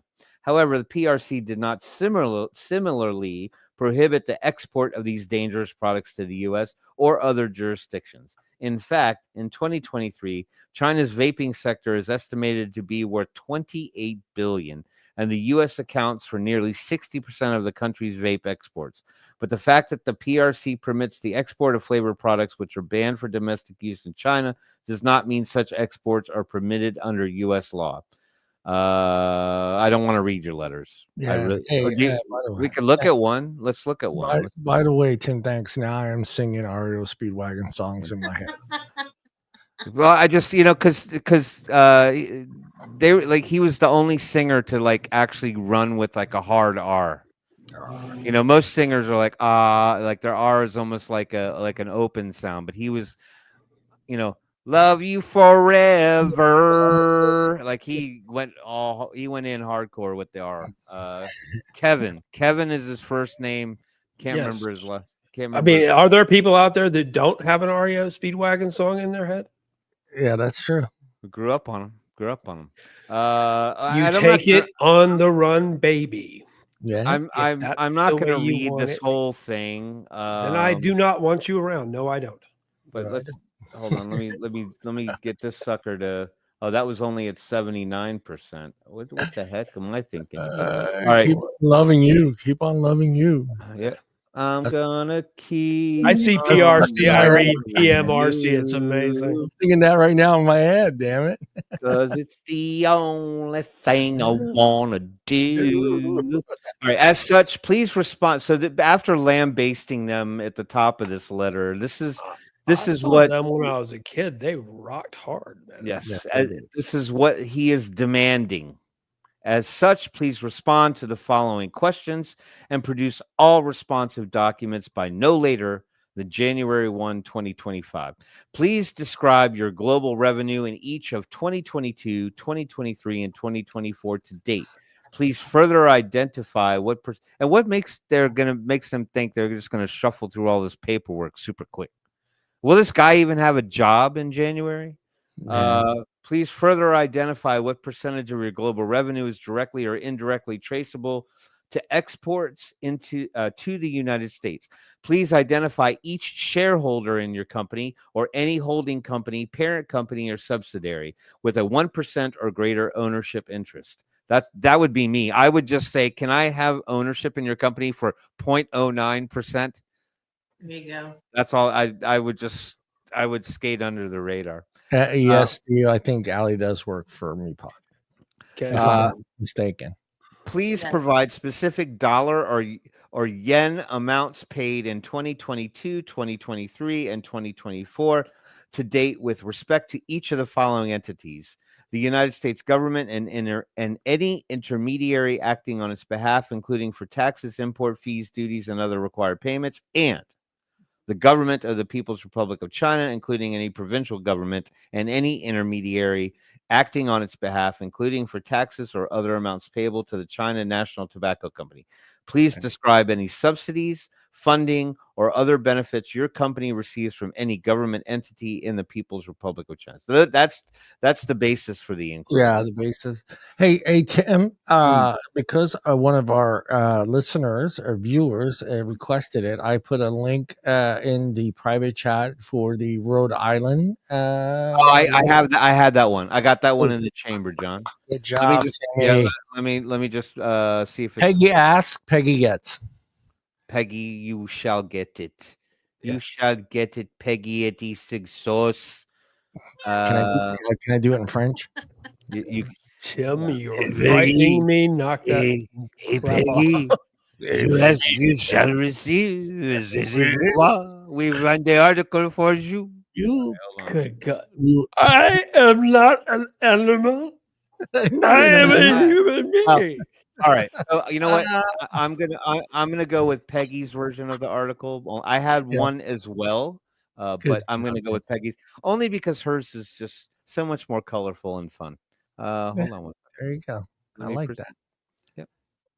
And just for Philip over there. What am I You look. You look fabulous. Let me tell you something, though. All right. God, I said Here that we to go. Tara today. So She's like, "What the hell's wrong with you?" I decided to go with the one that has the picture of the Ooh, disposable. up-to-date vape stuff. Exactly. Yeah, that's actually like something that was made in in the 2000s. In the 2000s. Federal lawsuit alleges Rhode Island ban on flavored vapes is unconstitutional. Not in Mexico. I'm joking. No.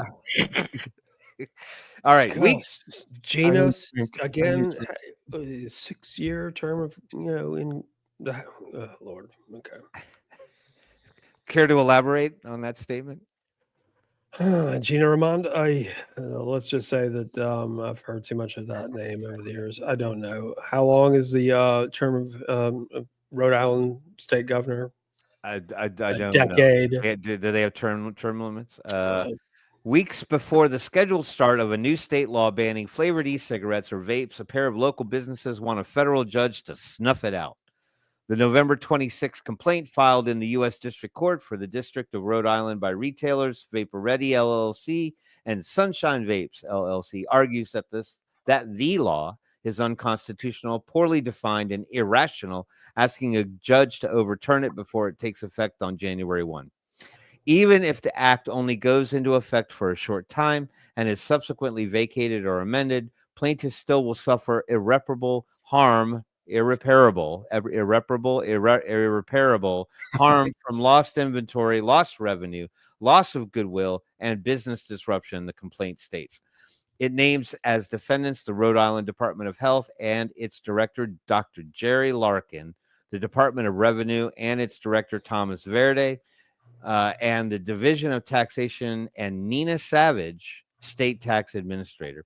Rhode Island first attempted to outlaw flavored vape products under a 2019 executive order signed by then Governor Gina Raimondo, but it has not been enforced, evidenced by the fact that the owners of Sunshine Vape and Vapor Ready each said in sworn court affidavits that flavored vape sales account for 70% of their business annual sales revenues in 2023. Very quickly, yeah, Gina is no longer. It's now Daniel McKee is now the governor of Rhode Island. Thank you. Okay. Rhode Island first attempted to outlaw flavored vape products. I'll read this again. Rhode Island first attempted to outlaw flavored vape products under a 2019 executive order signed by then Governor Gina Raimondo, but it has not been enforced, evidenced by the fact that owners. Okay, so we understand. So they account for 70% of the business. The two businesses together employ a dozen workers across 4 locations: East Providence, Warwick, and South Kingstown, contributing. Where'd the L come from? Contributing nearly $900,000 in state tax revenue in the last 4 years, according to the complaint. State lawmakers sought to finally crack down on flavored vapes this year, codifying the executive order and charging the state taxation division with enforcement and confiscation of flavored vapes as part of the fiscal 2025 budget. Meanwhile, sales of menthol and tobacco flavored e-cigarettes can continue, but for the first time will be taxed 50 cents per milliliter for disposable vapes or 10% of wholesale for other projects. The tax component, expected to generate $2.2 million in fiscal 2025 and $3.9 million in fiscal 2026, would bring Rhode Island on par with the other 5 New England states, which already tax vape products. 2 other states, New York and New Jersey, ban sales of flavored vapes, while California and Massachusetts ban all flavored e-cigarette and tobacco products. Like how Tim emphasized all. And had to simultaneously create a illicit tobacco task force, and New Hampshire says thank you. Yep. And tobacco, according to the American Academy of Pediatrics, state health experts have blamed flavored vapes for the prevalence of their use among high school age students. New data from a state survey released last week showed 1 in 8 high school students used an e-cigarette at least once in the last 30 days. At least once. Once. God forbid they tried it one time. Yeah. God forbid. Or took one hit. Yep. Even the FDA has come out with a press release saying high high school, teenage tobacco use, historic low, period. Nicotine use, all of it, historic low. Yep. And this is what we're going to consume ourselves with. This is what Clive Bates refers to as the weirdness of harm. It has a lot to do with people who are in the business of smoking, tobacco control, smoking cessation, shifting from smoking cessation to nicotine cessation because, well, they need harm to, justify their positions, and it's just never ending. And I don't like saying that because it's just, I like solutions. I don't like pointing out problems, but that is the problem, and it is the weirdness of harm. Yep. And you can thank Mr. Bates for that one as well. It's a great anyone who's listening who's not familiar with Clive Bates and his extensive writing about tobacco harm reduction products and the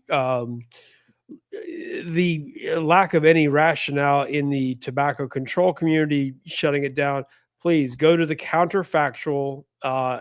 He has posts dating back several years, and it's some of the most impressive arguments in favor of THR that I've ever read. And well, let's just say that's I don't say that every day about anyone.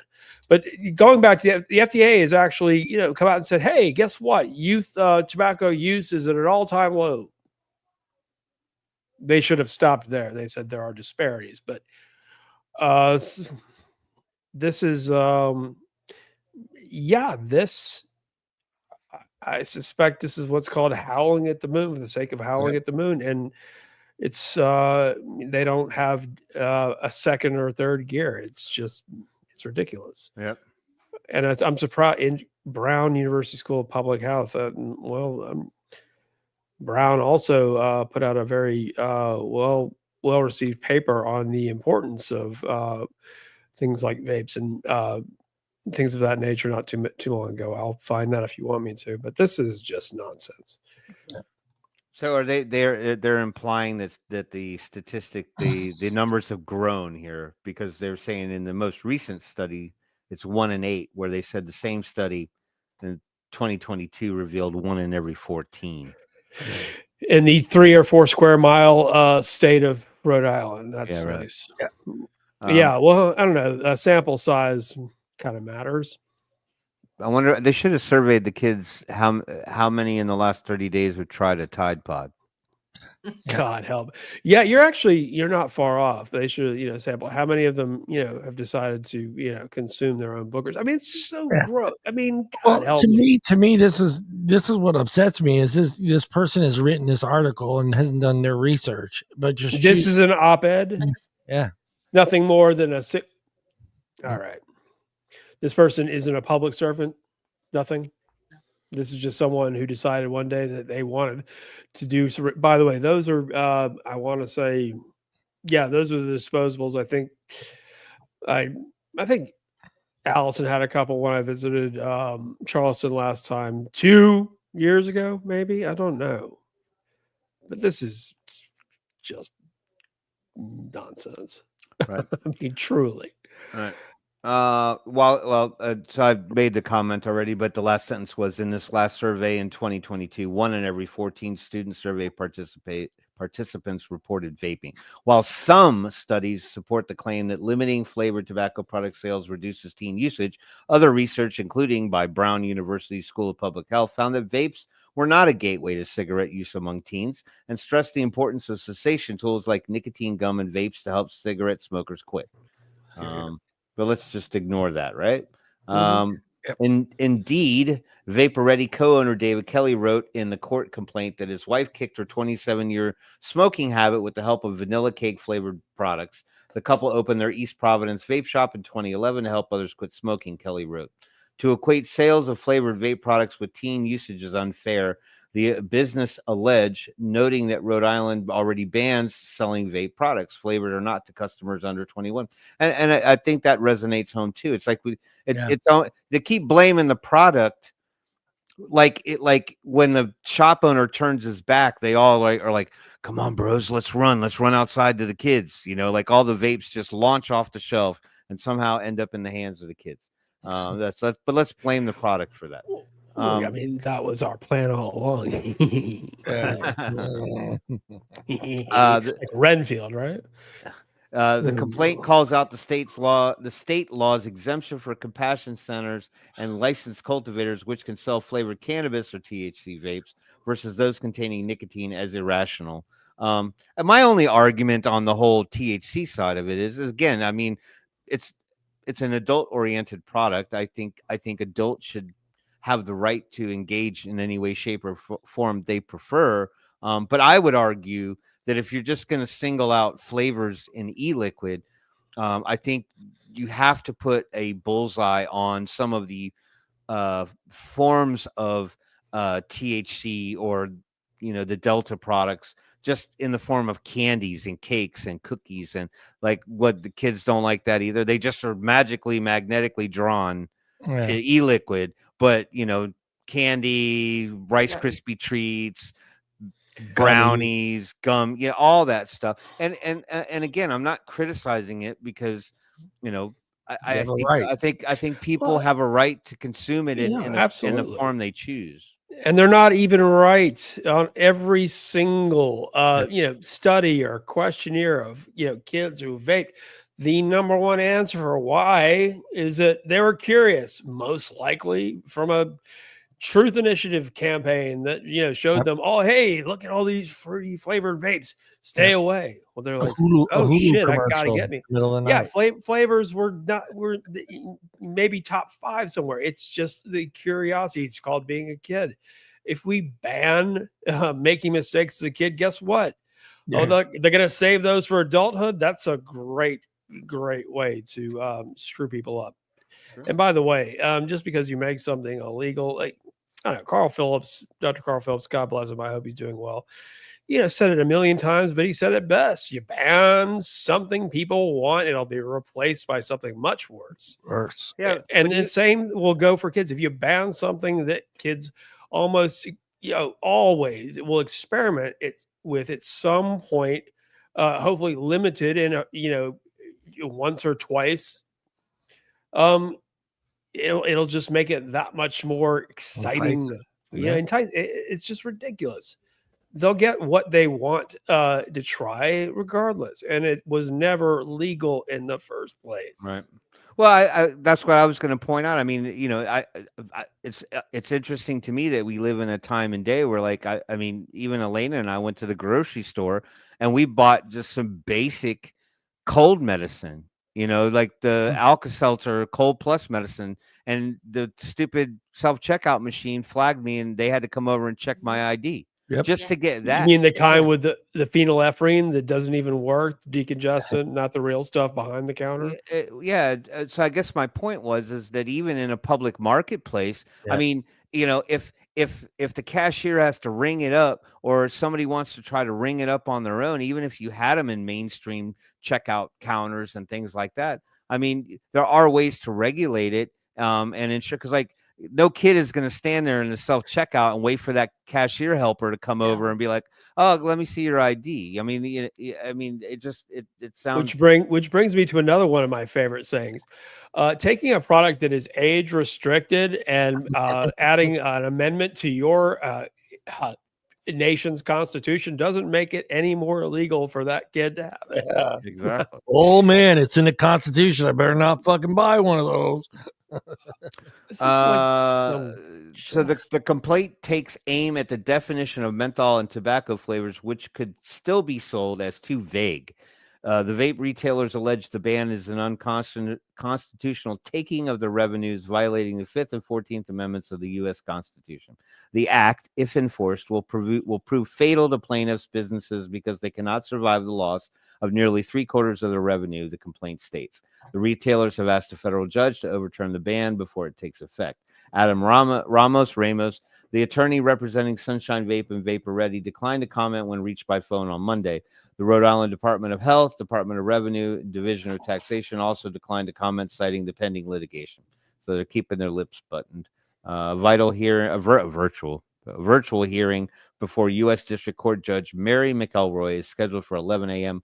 on Tuesday, December 10th. That was yesterday. How did that go? Yeah, Peggy, how did that go, Peggy? She's anything come out of that? We know a couple people from Rhode Island. Well, let's see if we can't maybe copy it and find some backup information. Oh, I don't want all of that sentence. Here, give me 1 minute. Talk amongst yourselves. Hey everybody. A quick shout out to Mr. Brent Stafford, extraordinary human being who's been, Regulator Watch, who's been a exceptional advocate, Canadian as well for years. Today, he had surgery. Hope everything well to remove a polyp from his vocal cord. And we all here on the Wednesday Night Live show wish you a speedy recovery, a happy holidays, and say thank you, Brent. We are all very grateful. We had him on a show like early in the year, so probably like 3 or 4 years ago. He was on a show. You should give him a ring, see if you'd like to join us. I would love to. I met him very, very briefly, but met him in DC at the rally in 2019. Just a really good guy. I think he said he was going to be out for like 3 weeks. Yeah, I think he's out until probably the end of January, maybe something along those lines. Right. But I'll see about getting in touch with him. But he's been doing Regulator Watch for as long as I can remember. Yeah.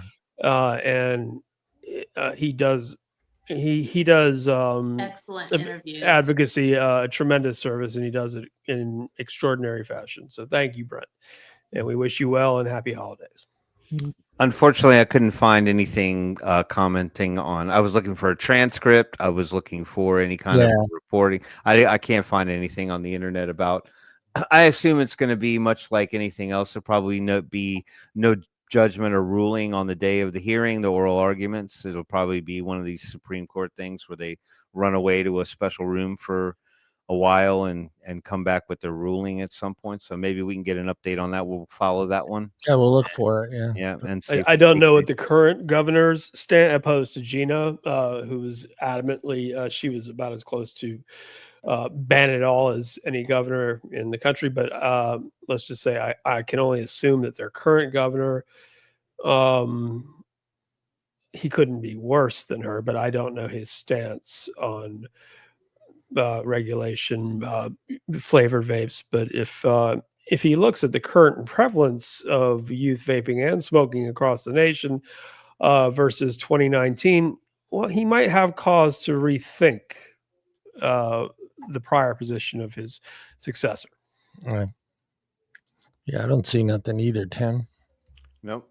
Something will come around eventually. I mean, they're trying to get this overturned before the beginning of the year, which were roughly only 20-something days, 29 days away from basically the year ending. So I'm sure something will come out in the next few weeks. See exactly what kind of ruling about a half an hour before the end date at midnight, just before midnight, they'll have a hearing that no one can attend, and it'll be last minute, and they'll just go, we're just gonna go ahead and pass that. New York State Assembly style, Oh, I'm sorry, did you need more notice? I was so naive about that. I actually thought I didn't know they could do that. Well, of course they can. Oh, by the way, we added a few more things to that amendment, just so you know. That's their, and of course it's piled in with some other thing that has nothing to do with vaping. And it could be, more books for kids at school, and who's going to vote no on that? Oh no, you can't have no kids. I can't be that guy. I'm tired of that. John just was. I'm tired of that. It's just one thing. Tim's brought it up. I mean, it's gotten to the point where it's just like, quit packing all these things together on one bill. It makes absolutely no sense that these things don't even tie to each other. And it's just, let's hide it in here. Let's put it on the last friggin' page, and you put in every one of these senators and congressmen on the spot, because it's like, oh, I can't vote no on that. They'll go after me. It's the bargaining chip, phenomena where I think we've seen in the past with some of these omnibus bills that go through, I mean, there's obviously some presiding stuff on there that they want to get done, but they throw way too much in there that, maybe to one particular senator, may seem as though it's an insignificant thing. He doesn't really care if it doesn't go in certain people. But when you have people standing there that feel as though that's a very important issue to them, and it is treated with ignorance, to bury them in these that's the thing. Yeah, I think most of them, most of the people that simply go along with this kind of proposed legislation, a lot of them just don't know and don't care. And I think that's something that we as advocates need to prioritize, getting to these people or their staff and talking to them about what's in the mail. No, we can't do anything about, sneak, bits about, bands that are just sort of slipped into a massive bill, in any state. But what we can do is, look to states where you have, a governor or a very prominent legislator, whether it be a senator or a congressperson, and we can speak to their peers, people that we know aren't, that don't feel one way or the other, and speak with them calmly and not vilify, Raja, vilify him all you want. We don't need to think of him as the enemy. Think of him as the person who is desperately in need of education. And most importantly, we speak to people with sincerity and sympathy who just don't know. Yeah. Because I have a feeling that encompasses a great deal more of the people that were that don't really have a position on vapes than we realize. And and I think a lot of what's going on even at the Supreme Court level, I'm glad they're going to have a lot of time to think about the different angles on the case. But there, I think it was Gorsuch who said in on a vape case at the appellate or circuit level before he became a justice. I'm not sure. Yeah. The point is, there are people that are likely to inform them between now or the oral arguments and when they render a decision. But what I'm saying is, if we could focus less on the people that we know are anti-THR in every possible way, and find those people that just haven't given it much thought, so they just go with whatever they're Hey, we got like 4 minutes, and I figured, you, Phillip, haven't really given your thoughts on what took place with the Supreme Court. So I'll give you the next 4 minutes to go through that with yourself, because me, Tim, and Michelle have talked about how we felt it went, so we haven't got your opinion on that. So. I would encourage everyone to think. I think the judges were probing. I think there are obviously some. Sotomayor calling. I believe she referred to vaping as smoking a vape or smoking an e-cigarettes. Obviously, she has a little. She needs to get. She has a little bit to catch up on. Mm-hmm. But the other justices were probing. We're waiting. We're sort of listening, and sometimes as. Jeff Steyer pointed out in the Twitter space with Jim McCarthy, that sometimes these justices will ask questions that seem to side with one party, but they're actually looking. Let's just say they're a little smarter than we maybe give them credit for. So what is evidence in oral arguments? How things go, the tone. The justices take, with a few exceptions. Yes, it matters, but how much does it matter? It's I think we're talking about next summer before we actually get a verdict on this one. Anything is possible, and how the oral arguments go and how the justices react and the questions they ask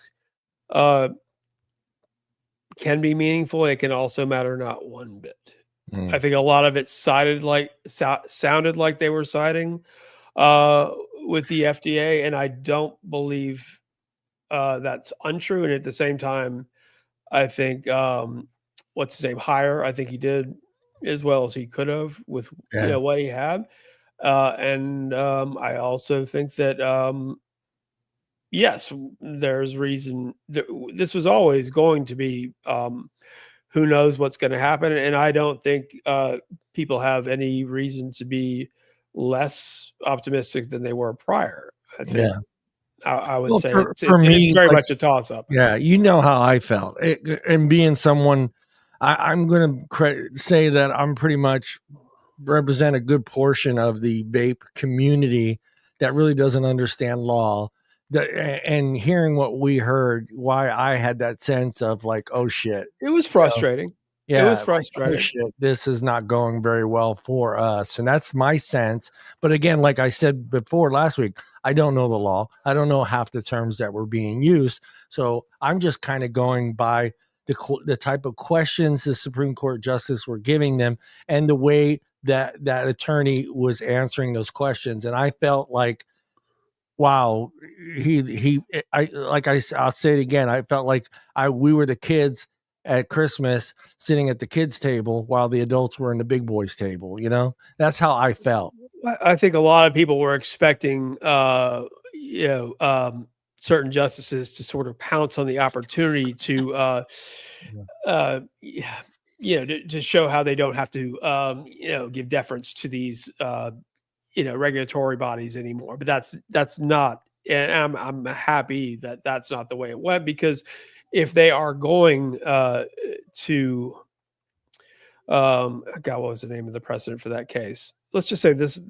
Hopefully, there will be quite a bit of discussion after the fact among the justices. There are going to be justices like Sotomayor that will find out what e-cigarettes are. I guarantee you, there is enough knowledge on the Supreme Court to where she will not be ignorant for that long. And there were a couple of good points made about how this was perhaps setting up some sort of compromise with all parties, considering that there's a brand new administration coming in with a brand new, leadership at, all of these regulatory bodies. Yeah. So I don't believe that it went poorly at all. I think that perhaps some of us are assigning a little too much importance to the oral arguments, and it can go a lot of ways. Yes, I'm just saying that the way in which it sounded and the way in which the justices are interpreting these things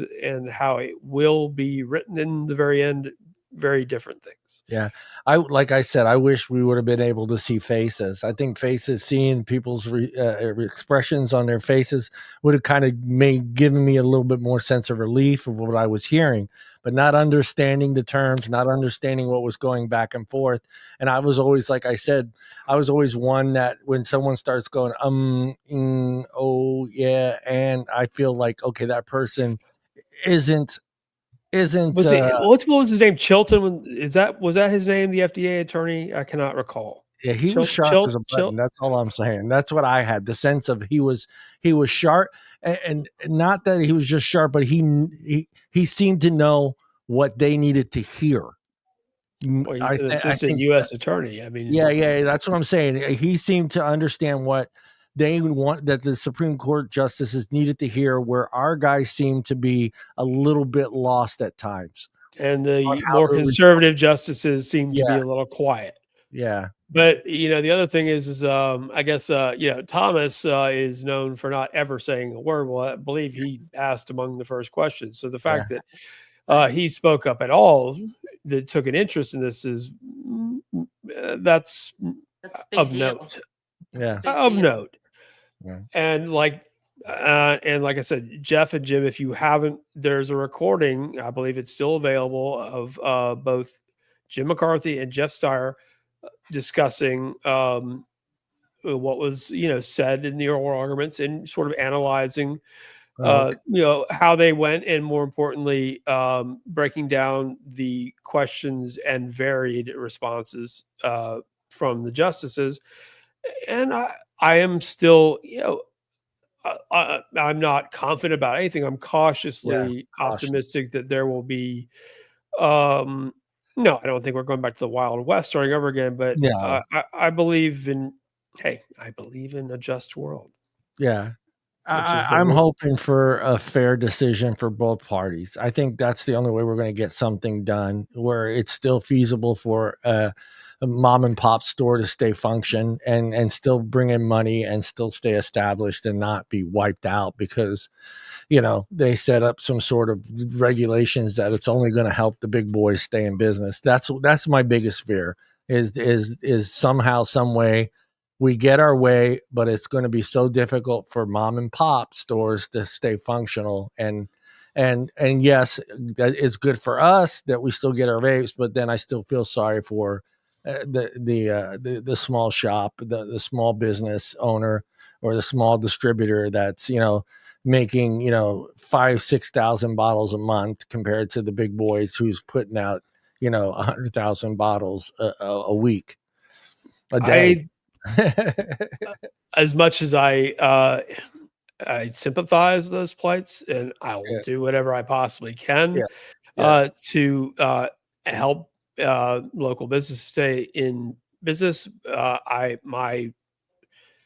What's paramount to me, what has always been paramount, is that these products are available to people who want to quit smoking. And yes, I don't care about big, small, whatever.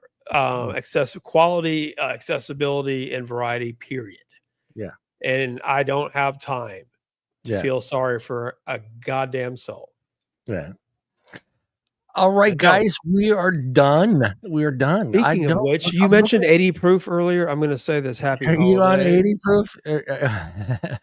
Woo! Sorry, that's Mezcal. That's 100. Anyhow, happy holidays, everyone. Hanukkah, Kwanzaa, Christmas. Love you. We still have a couple weeks, but I'm actually having to work for the first time in my working career. Christmas Eve and Christmas Day. That's what you get when you're at the bottom of the poll. So. I loved the Christmas Eves. I worked in retail because, well, frankly, I could have been one of those, you know, crazy people, like, you know, whether it be Black Friday. I could have been one of those crazy people who decided to come into my store and shop. Can you imagine? It flew by. So we will have a show next week, the 18th. I think that is the 18th. Yes, we will have a show on the 18th, but no show on the 25th for obvious reasons. So don't know why. I can't believe Hanukkah falls on the 25th this year. It's just blowing my mind. We will have no show on Hanukkah or on Christmas Day. So we got to keep everybody happy. Except for the French. Oh, the French, they really angry me. Only French words I know is croissant and parlez-vous français. Merde. Baiser. Now, voulez-vous coucher? I don't even know that one. But all right. Mon chéri is what? My love? My love. Okay, that's a good one to know. Mon chéri. Mon ami, my friend. Mon ami. Yeah. Mon chéri. Thank you, Peppy. Hey, oui. All right, we are out of here before I get myself into some trouble.